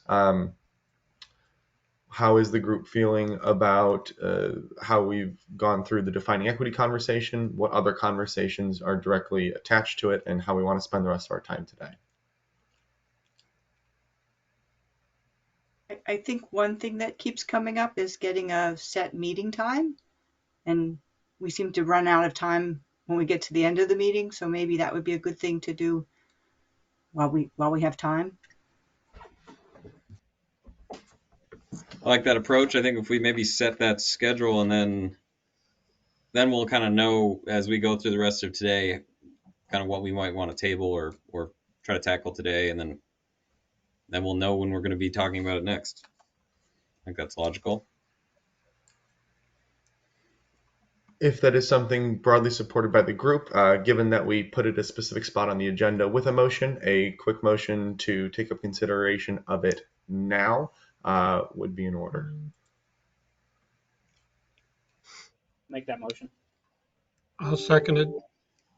Alrighty, there's a motion by Pike and seconded by John to take up consideration of setting a standard meeting time at this point in the agenda. Any debate on the topic? Hearing none, all those in favor, please raise your hand virtually or on camera. All opposed?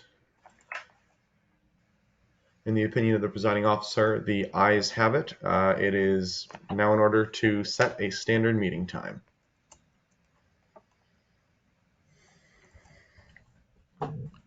Does this Monday 1 to 4 work for folks?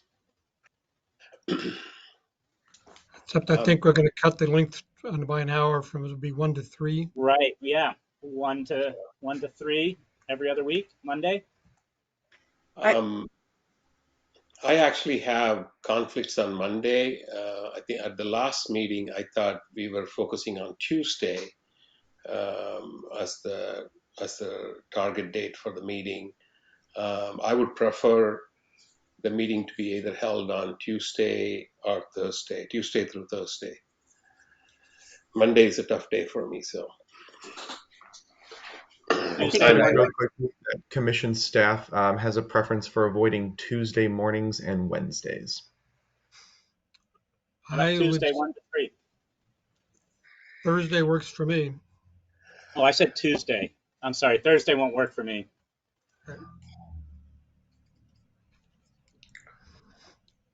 Tuesday works for me afternoon. Too. Yeah, Tuesday works for me.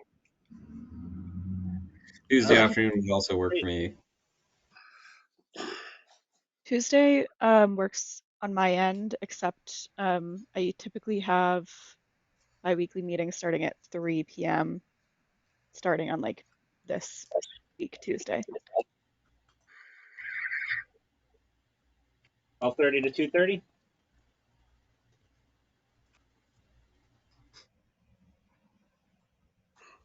Yeah, works for me.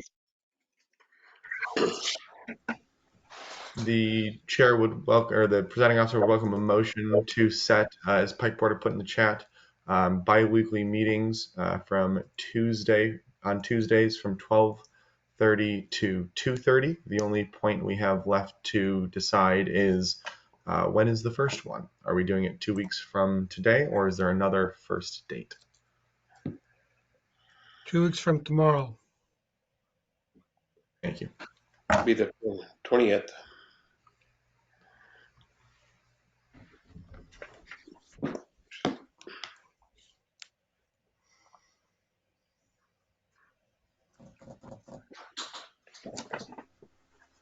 The presiding officer would look favorably on a motion to set the standing meeting time for the Equity Advisory Group on Tuesdays from 12:30 to 2:30 p.m. Bi-weekly beginning on February 20th. I make the motion. Do we have a second? Second. Seconded by Chris. Any debate on the point? The only thing I see. Sorry. Go ahead. I was just going to make the point that state employees have the town meeting day off, which is would be our March 5th. So I won't be able to attend that meeting, but I wouldn't the either. meetings. I've got that off too. I That's what suspect I was going to most bring people up have it too. off.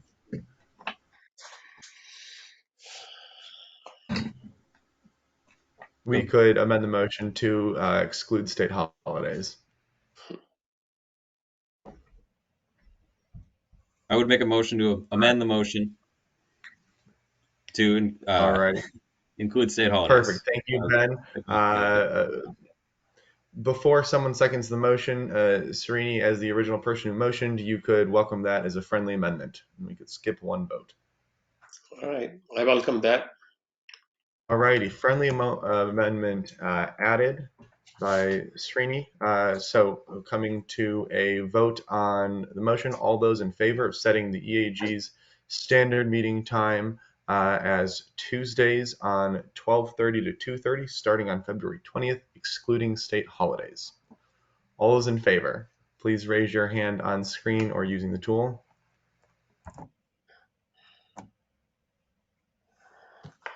All those opposed? In the opinion of the presiding officer, the ayes have it.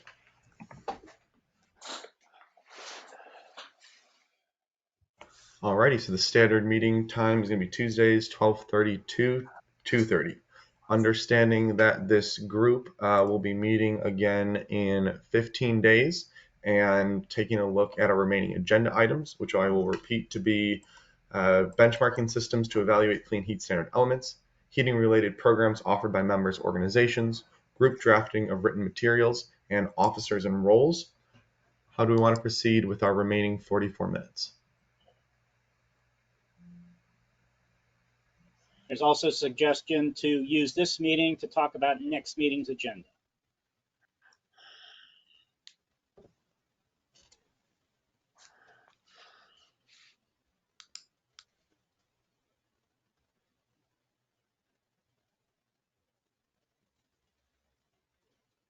I think it might make sense to define equity before we get too far down the road with anything else. I think being the equity advisory group, I think defining equity is pretty important.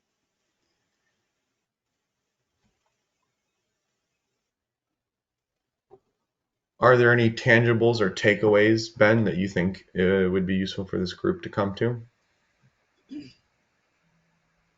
Well, I think, let's see, to cite the Austin, Texas portion of the materials that we were given, I think, we're talking about kind of the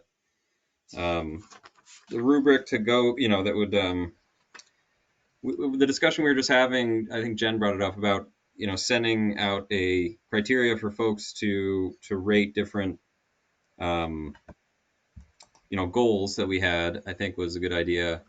But really just to kind of use some of the guiding principles that we've all looked over, before the meeting, to come up with a general framework. I think Srini brought it up about, kind of setting, 7 or different objectives as to what we want to be considered as, an equitable measure, or, I guess however it applies here in the Clean Heat Standard. What do we think needs to be included in that definition? I think a good starting place for me would be, there's some, just generally picking a theme and then kind of defining each theme within that to kind of blend together into one definition of equity. I think if we were to lay out just defining simply the word equity is not really enough. I think we need to kind of, equity encompasses, at least in my mind, kind of a broad swath of various, various things that go into it. So I think this is a pretty diverse group. I think we can kind of easily brainstorm that and then kind of come to some sort of consensus on what we might want to define broadly as equity, here as it relates to this standard. So, I think the big one here in Vermont, at least for me, is, affordability. I think we already touched upon that. I think we could probably all agree that affordability is huge when it comes to equity and how this is going to be rolled out.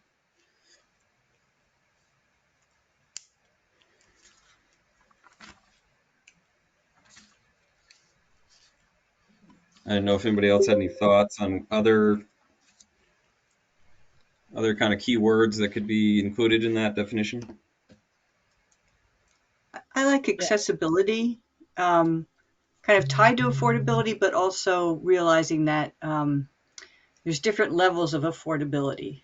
There's some that allow you to be in a program, maybe at more of a commitment on your end than others, but there's some people that the affordability issue could totally keep you out of the accessibility. So designing something that really works with people within their levels of affordability.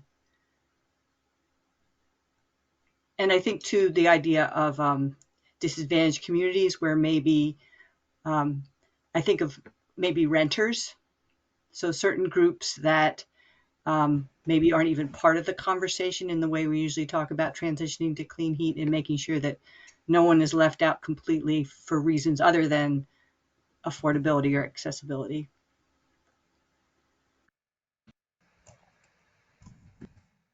The heat standard explicitly says one unintended consequence could be health impacts, and the Austin piece puts health number one. I think health is an important piece. Yeah. So,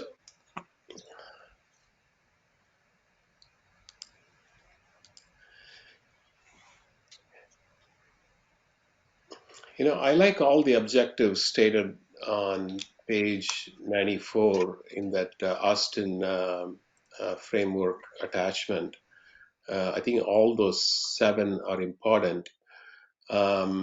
I just wonder whether we can get, especially the technical advisory group, to recognize that these are even at a very preliminary level, say that these elements are important consideration in any design.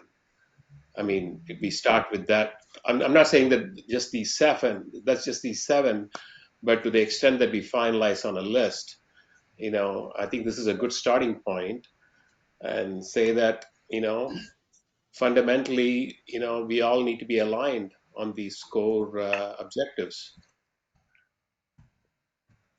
I would agree with that.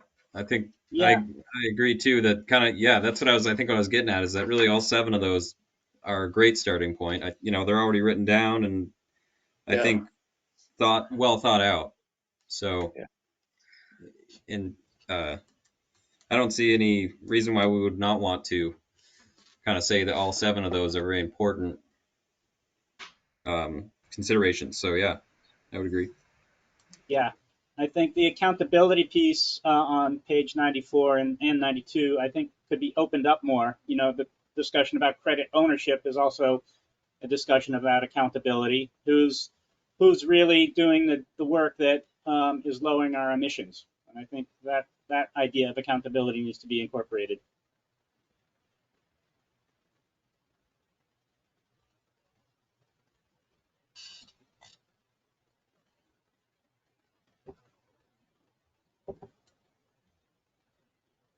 There's some members of the public who want to weigh in. Maybe now's a good time. Yes, is the group amenable to opening up for a short public comment period on this specific topic? That'd be great. Wonderful, thank you. Any members of the public wishing to speak on the topic of defining equity? Please go ahead. We'll start with Annette Smith. Yes, thank you for giving me this opportunity. I have been paying attention to the discussions about equity, and I wanted to raise 3 different points that I'm aware of. And I'm going to put one item in the chat, and it is the map of Green Mountain Power's distribution system. And if you look at it, there's a lot of the system that's in red. And so I wonder how this discussion, I mean, you're having general discussions about equity, but I'm wondering how that translates into a statewide approach, where there are certain areas of the state that simply don't have the capacity right now in the distributed electricity system for the additional electrification that's envisioned. My second comment has to do with those of us, and this, I'm with Vermonters for a Clean Environment, but my comment is actually a personal one. I live off grid with solar. I have since 1989, and I have found no way to get off propane. And I'm not a candidate for a heat pump because that would run at night, not a candidate for wood pellet stove. The fan would run all night. I'm dependent on batteries, and these last 3 months of cloudy weather have been really, really tough.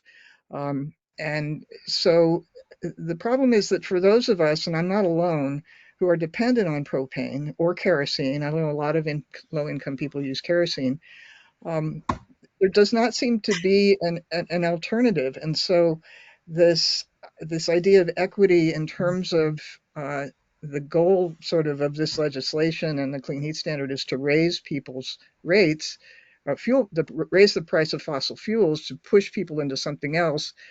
I think it's not equitable when there is no alternative. And so I'm speaking for a lot of people, not necessarily the members of my organization, but people who are in the same category as I am, who have done an awful lot to reduce our greenhouse gas emissions, but do not have an alternative to some of the fuels that are covered by this.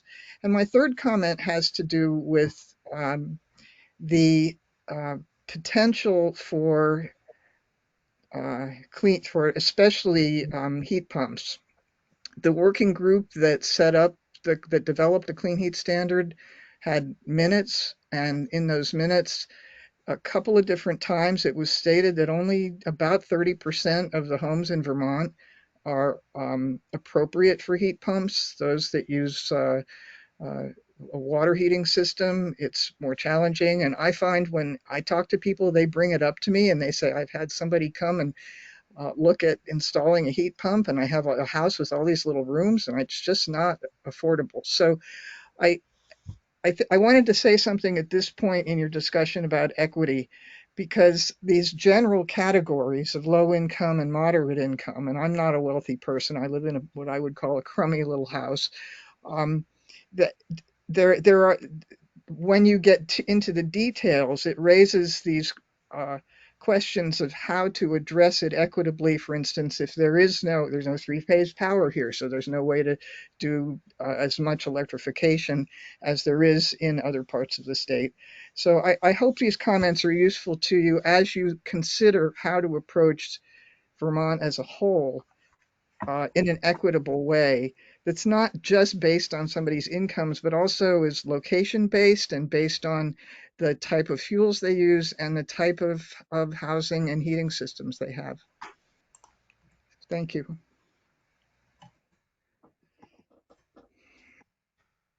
At this time, are there any other members of the public who wish to comment on the topic of defining equity?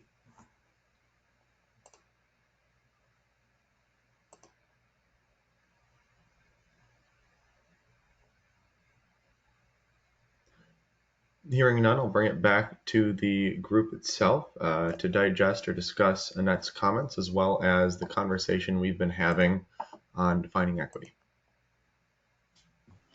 First, I want to thank Annette for those comments. That's exactly the type of comments that we all need to hear, because it is a very complex situation of transitioning to clean heat, because there are so many different situations that take into account where people live, how they currently heat their home, how they'll be able to heat their home or cool their home to the extent that they need for their own health.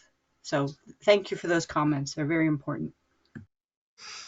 I'm wondering if we should add the word availability to take account what Annette was just saying. I had no idea that there had been a study done showing that only 30% of the existing housing in the state is even going to be capable of using heat pumps. That kind of rocks my world, to tell you the truth.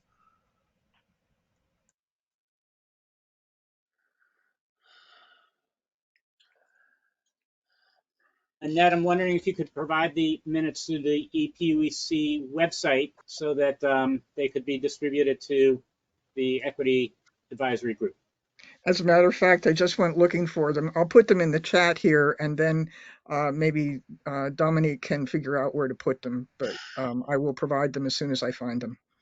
Thank you. And you can do a search for heat pumps. It's extensive. It goes through a whole year's worth of meetings, and a couple of times it's mentioned. Thank you. Yeah, and at this point, I don't think we have answers to the points you raised, but I think it's important that you raise them so that they can be addressed. And I think I can at least speak for myself, saying, we're open to listen to possible solutions.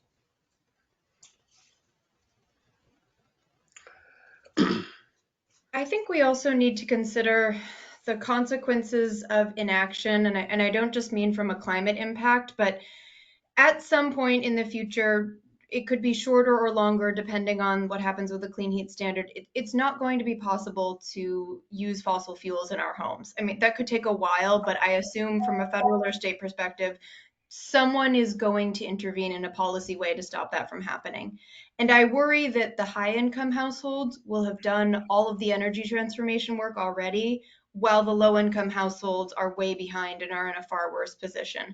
I do think that the clean heat standard has the potential to harm households in the way that Annette Smith described. I just think that there is a real consequence to not acting, besides the climate change imperative that we should consider when we're talking about it. And one thing that struck me with the, I think it was the Austin scorecard, is it was saying that no negatives are accepted. So if there's a negative impact, you have to revise. And I'm not sure how globally that is, but I don't know that we get to a version of this where there's not going to be a negative impact on someone, but there's no possibility for a well-considered long-term plan that has more positives than negatives. So I just think we have to look at this from a few different angles when we're trying to think holistically about equity and the future.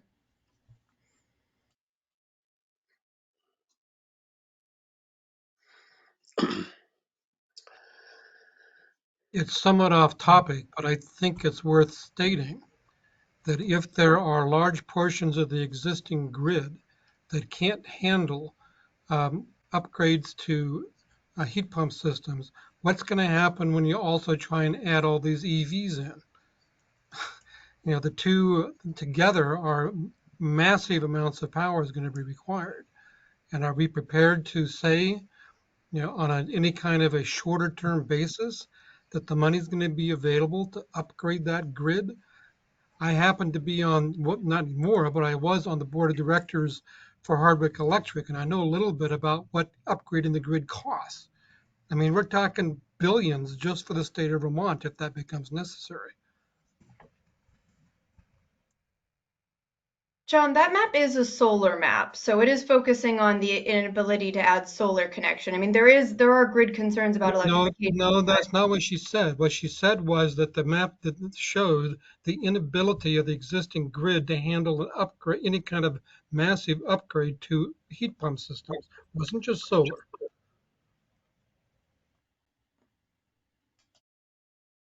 I wonder if, as part of our work as an equity group, we can also shed some light on equitable situations outside of the plan itself. For instance, point out that upgrades and access to electricity at an affordable cost play into whatever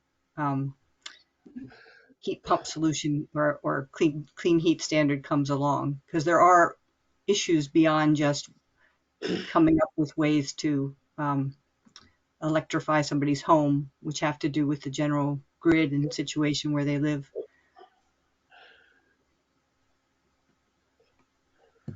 So I think the issue that Annette points out, to me, it's a issue around segmentation of the community, the Vermont community households that would eventually go through the electrification.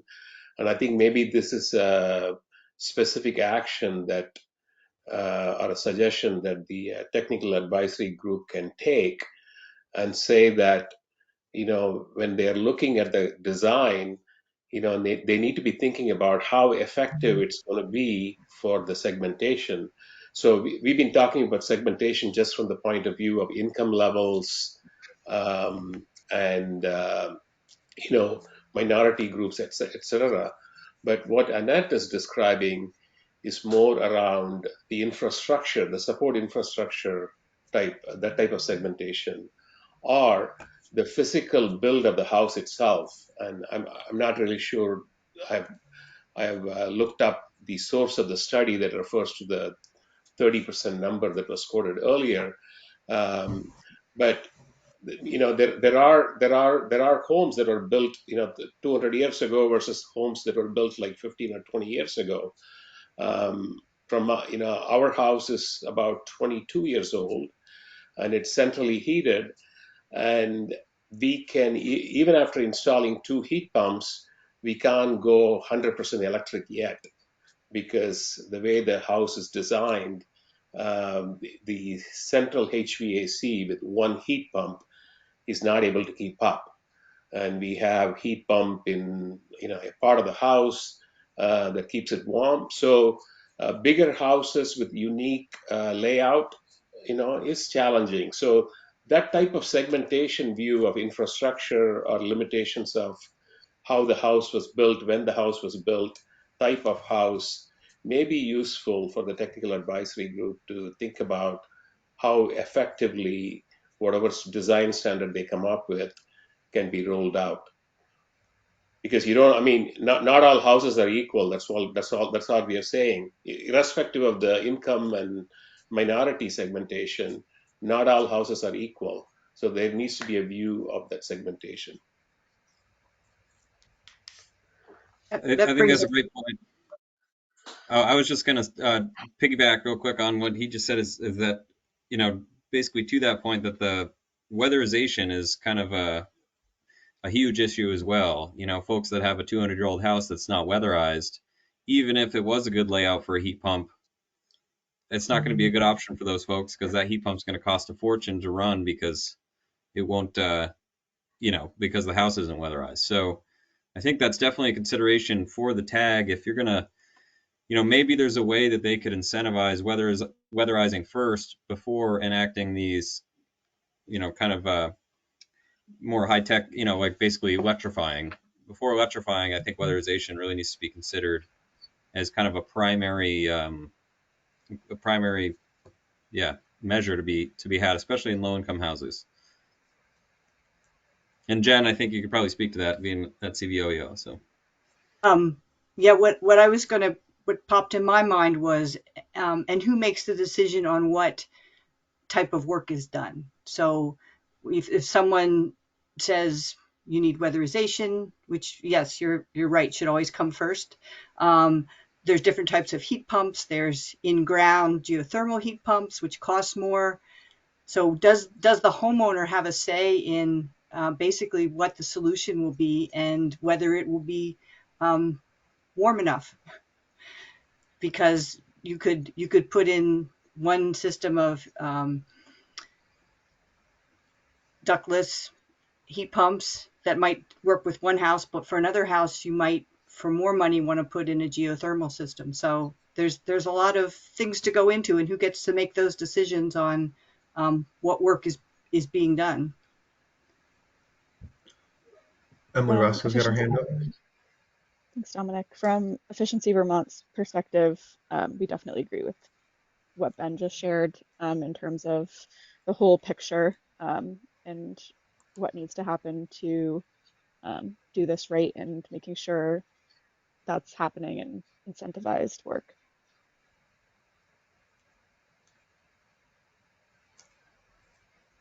Yeah, and Jen, I think I might be able to answer your question. I think my understanding is that, in the clean heat, construct, the customer would have, if your average person said, I'm going to have someone out to take a look at heat pumps for my home, they would go about that process just, on their own. And then let's say they decided to put a, regular air source heat pump in, ductless heat pump, then there would then be a credit attached to that for installing that measure. And, it's still obviously everything's still being worked out in terms of credit ownership. But I think, the folks are starting to land on the idea that, potentially, the customer, the person taking the most sufficient action to install that measure would be, the owner of the credit, and then, they could sign that credit over to the obligated party, for example, that installed that measure, as part of the install process. So I think folks will still have choice, to install what they want. And of course, there's the low-income weatherization program, which, the energy auditors and weatherization programs are kind of making a determination of what makes sense for, install at those homes. I myself used to work at SEPCA as an energy auditor, so I have some familiarity in that process. But yeah, so I think folks will still have choice, is what my understanding. And of course, all the details are being ironed out now. But Thank you for that clarification. I like the idea that the customer will make the arrangements, get the estimates from the contractor, and know that it's going to be something that they want for their house, and that will work. Right. So I think ideally it's, they'll still be able, they'll have the choice, and then they'll get a discount, essentially, is what the goal is to make it more accessible to folks, obviously, and that's what we're talking about here. So, but yeah. So Ben, in the scenario that you're explaining, if a homeowner says, no, I want to keep my clean heat credit, would they still get the weatherization, or do they have to give that up in order to be a part of the program? It's my understanding that folks will still be able to, keep their credit. They don't have to hand over the ownership of that to anyone if they don't want to. I think if they were to keep that, it would effectively retire that credit, and there would be no value attached to that. They wouldn't be getting incentivized by essentially selling that. But again, that's still in flux. That's still being decided how that process is to be worked out. But that's my understanding. Okay. Can I ask a question as far as kind of the group's understanding of how this credit impacts or is be able to utilize by landlords? A third of Vermont rent their home, and home ownership rates are increasingly difficult with high rates and high prices, and you kind of see all the units that are going up is rental, and so that kind of leaves the tenant in a position where they're really in the control of the landlord to make some of these upgrades. Is anybody familiar through this bill of how we're incentivizing landlords to make some of these changes? I just think of our conversations has largely been homeowner and homeowner credit, and that leaves out a third of our population.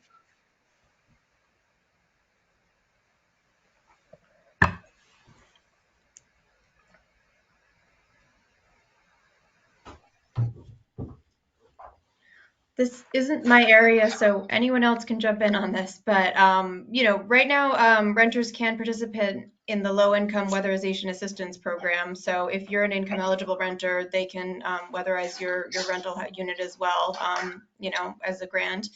And then Efficiency Vermont does have weatherization, and 3E Thermal have weatherization incentives for landlords. I know Affordable Subsidized Multifamily takes advantage of those. I'm not sure about on the non-subsidized housing stock, but those are the pathways. But I do think the sort of split incentive that you're talking about with landlords not having an incentive to provide these services for their renters is a real issue and one we should think about. Yeah, I've worked with many renters, and really doesn't come up for them to approach their landlord as it becomes harder and harder to find a place to live. There really isn't much incentive for a landlord, and most renters don't feel like they can approach the landlord. They often don't even know maybe their heating source, and they're not. Most of the renters that I've talked to aren't interested in, say, getting even a heat pump that they could take with them. It just seems like it's not something that they're in charge of. The landlords are, and I don't see a lot of personally landlords that are incentivized to do something about the current heating situations for the people that I've talked with. Yeah. I was just thinking about the comment John made earlier in his own feasibility of going to the heat pump and that move to the 200 amp service. That's not just a barrier for for homeowners. It's I'm sure there's a calculation for a landlord to make that jump to a higher service, and the availability of a subsidy to make that jump. So I'm here representing VSHA and HFI, and we have a large ownership and rental population, and just in expanding service in our own communities that are on older 100 amp service, moving them up to 200, that adds up pretty quick, and finding funding sources to offset those expenses to make them feasible has been a challenge. Thank you. All right. If I may interject, this has been a great conversation, and I'm very glad that this group is digging into a lot of the substance of the charge. We've got 14 minutes left in the scheduled meeting time, and I'm glad that we've set a standing meeting time. There had been conversation at the beginning of this agenda point to communicate something to tag. Now might be a good time to consider what that might be if the group is interested in doing that today.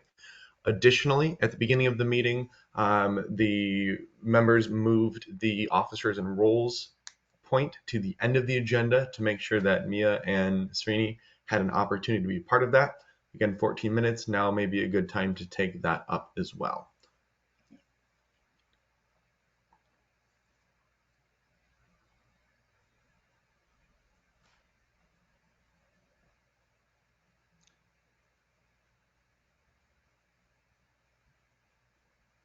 What was the expectation that we were communicating back to the technical advisory group? I don't think it was an expectation. Oh, sorry, Dominic. I was going to say we were discussing kind of sending some guidelines to TAG to use as a basis for if they're going to make any, as they progress along in their decision making, that they have kind of a set of objectives on equity, basically, to consider for each action. So ensuring the equities essentially included as part of their decision making process. I felt like there was consensus on the Austin model that folks. That's what I was just going to say. Yeah, was it the 7 objectives laid out by Austin, and then with the inclusion of availability, based on the public comment we got, including that as one of the things to consider and as an equity principle there. So, I mean, maybe that's something just like that, simply that document we could send over to them and say, keep these in mind. Is that? I think that makes perfect sense to me. I mean, if we agree that we like those 7 items and we add the availability, I mean, that kind of covers, if not all the bases, certainly most of them. Yeah. Yeah, I agree, and I think it gives them something to look at, but it also lets them know what we've agreed to look at. Right. Yeah, I think like availability. Go ahead, Mike.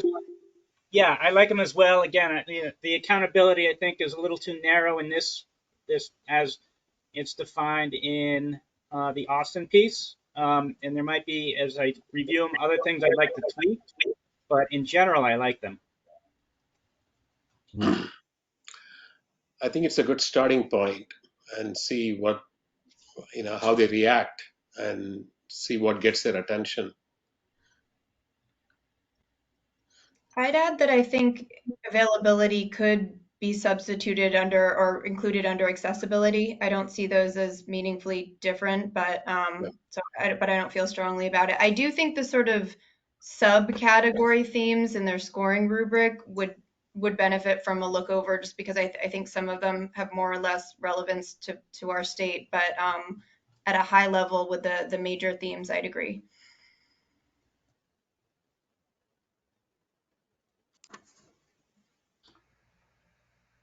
Is there anyone else who wants to comment real quick? Okay.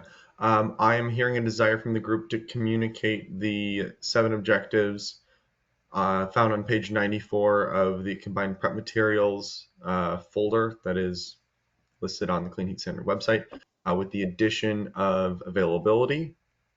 Open question if that would fit under accessibility or be standing with its own point. But if that is in fact the desire of the group, we could have a motion to transmit this and any accompanying language or instructions, and then PUC staff would give it to the chair of the technical advisory group to make an agenda point to receive the communication from EAG. I move that the list be so communicated to TAG. I second. And John, to clarify, the list you're referring to, is that having availability as its own point or a sub point to accessibility? I don't have any strong feelings one way or the other about it. Just as Mia said, as long as it's in there somewhere, it could be under accessibility or it could be separate. I don't think it makes a lot of difference. I think if we were to put in availability, would we want to kind of briefly but further refine that kind of definition of availability as geographic availability? I mean, that's kind of how it got brought up, in relation to the grid map there. Maybe you could say, maybe just a more general caveat that this is still a working document on our end, and these are subject to be tweaked down the road. That's a good point. Yeah, because I mean, they're meeting on right before us. If we adopted our 2-week schedule, TAG, if I'm not mistaken, is planning to meet the week prior on the 16th. Is that correct, Dominic? Is that? Deirdre, are you Yep. on the line? Is that 15th, I think, actually. 15th. Okay. So it'd be nice to get it to them just kind of ASAP with the, like was just mentioned, just with the caveat that, we are further refining this in more of a Vermont context, maybe. If there is any major changes to be made, I haven't really, delved into it a ton. If there's any small tweaks we want to make, but.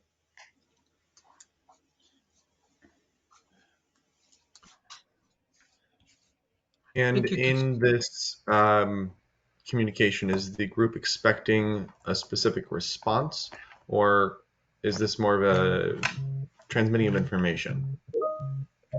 I'm not expecting a response. Yep, I'm not either. I think it's simply for information purposes. Yeah, and for them just an FYI. For them to keep in mind. Yeah. Alrighty. Let me type this out so I can communicate it clearly, what I understand the motion to be.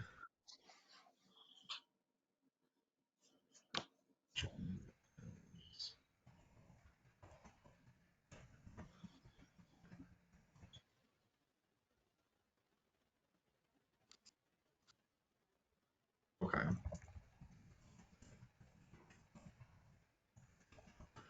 So the motion, as I understand it, and John, please correct me if any of this is off, is that the EAG would like to communicate the list found on page 94 of preparatory materials containing the 7 objectives, with the addition of availability, specifically in a geographic context, is a priority of the Equity Advisory Group, and the group is requesting TAG keep it in mind, and that it is subject to change and further development to make it sure it is specific to Vermont. Works for me. Sounds good to me. All right, I'll make sure that is grammatically correct before that is communicated. Alrighty, so that is the motion on the table. It has been seconded. Is there any discussion on the motion?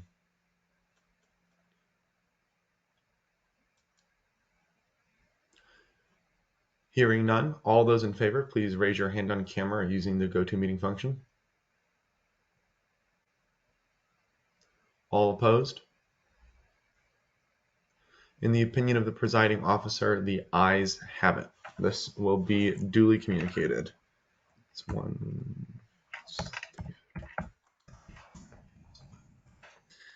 There we go. With 5 minutes left, there are some agenda items that we will not get to. A practice that I believe is implied in the structure of this meeting is to postpone consideration of all outstanding meeting items to the following meeting. To reiterate, we still have benchmarking systems to evaluate clean heat standard elements, heating related programs offered by members organization, group drafting of written materials, and officers and roles. With 5 minutes left, I would not anticipate this group is able to get through any one of these points, unless anyone disagrees. I would recommend the group do two things before we open this up for public comment and close up the meeting. The first is that heating related programs offered by members organizations. If you or your organization has already compiled that, please feel free to send me that information and myself, as well as some other commission staff who's also working on this issue in a different context. We'll do our best to compile it and include any compilation in this group's next meeting. Sound good for everybody? Wonderful. And the last one is if there are any nominations for leadership of this group, we will not have time to discuss or vote on it today, but it could serve as a starting point for establishing group leadership in our next meeting.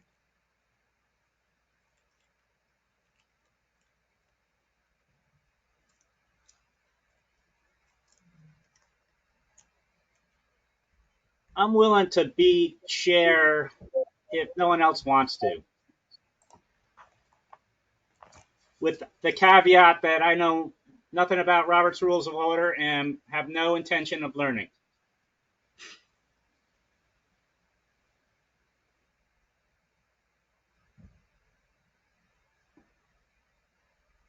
I think that's a great idea. I would support your nomination.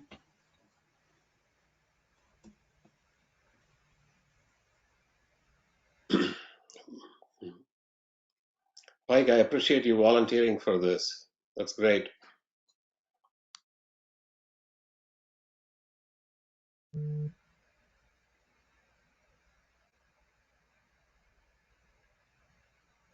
We will definitely need that facilitator. Yep. I don't think you're going to get any more nominations today, Dominic. Heard for chair. Are there any so for vice chair?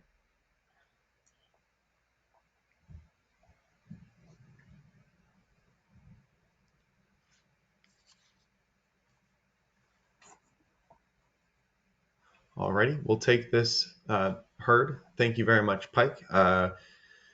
We will address this at our next meeting with a nomination unofficially heard for Pike as chair, and then we still have the vice chair position open, so please take some time to consider that in the interim. With that, we'll now open it up for public comments. Any member of the public now wishing to speak, please go ahead, unmute, and do so.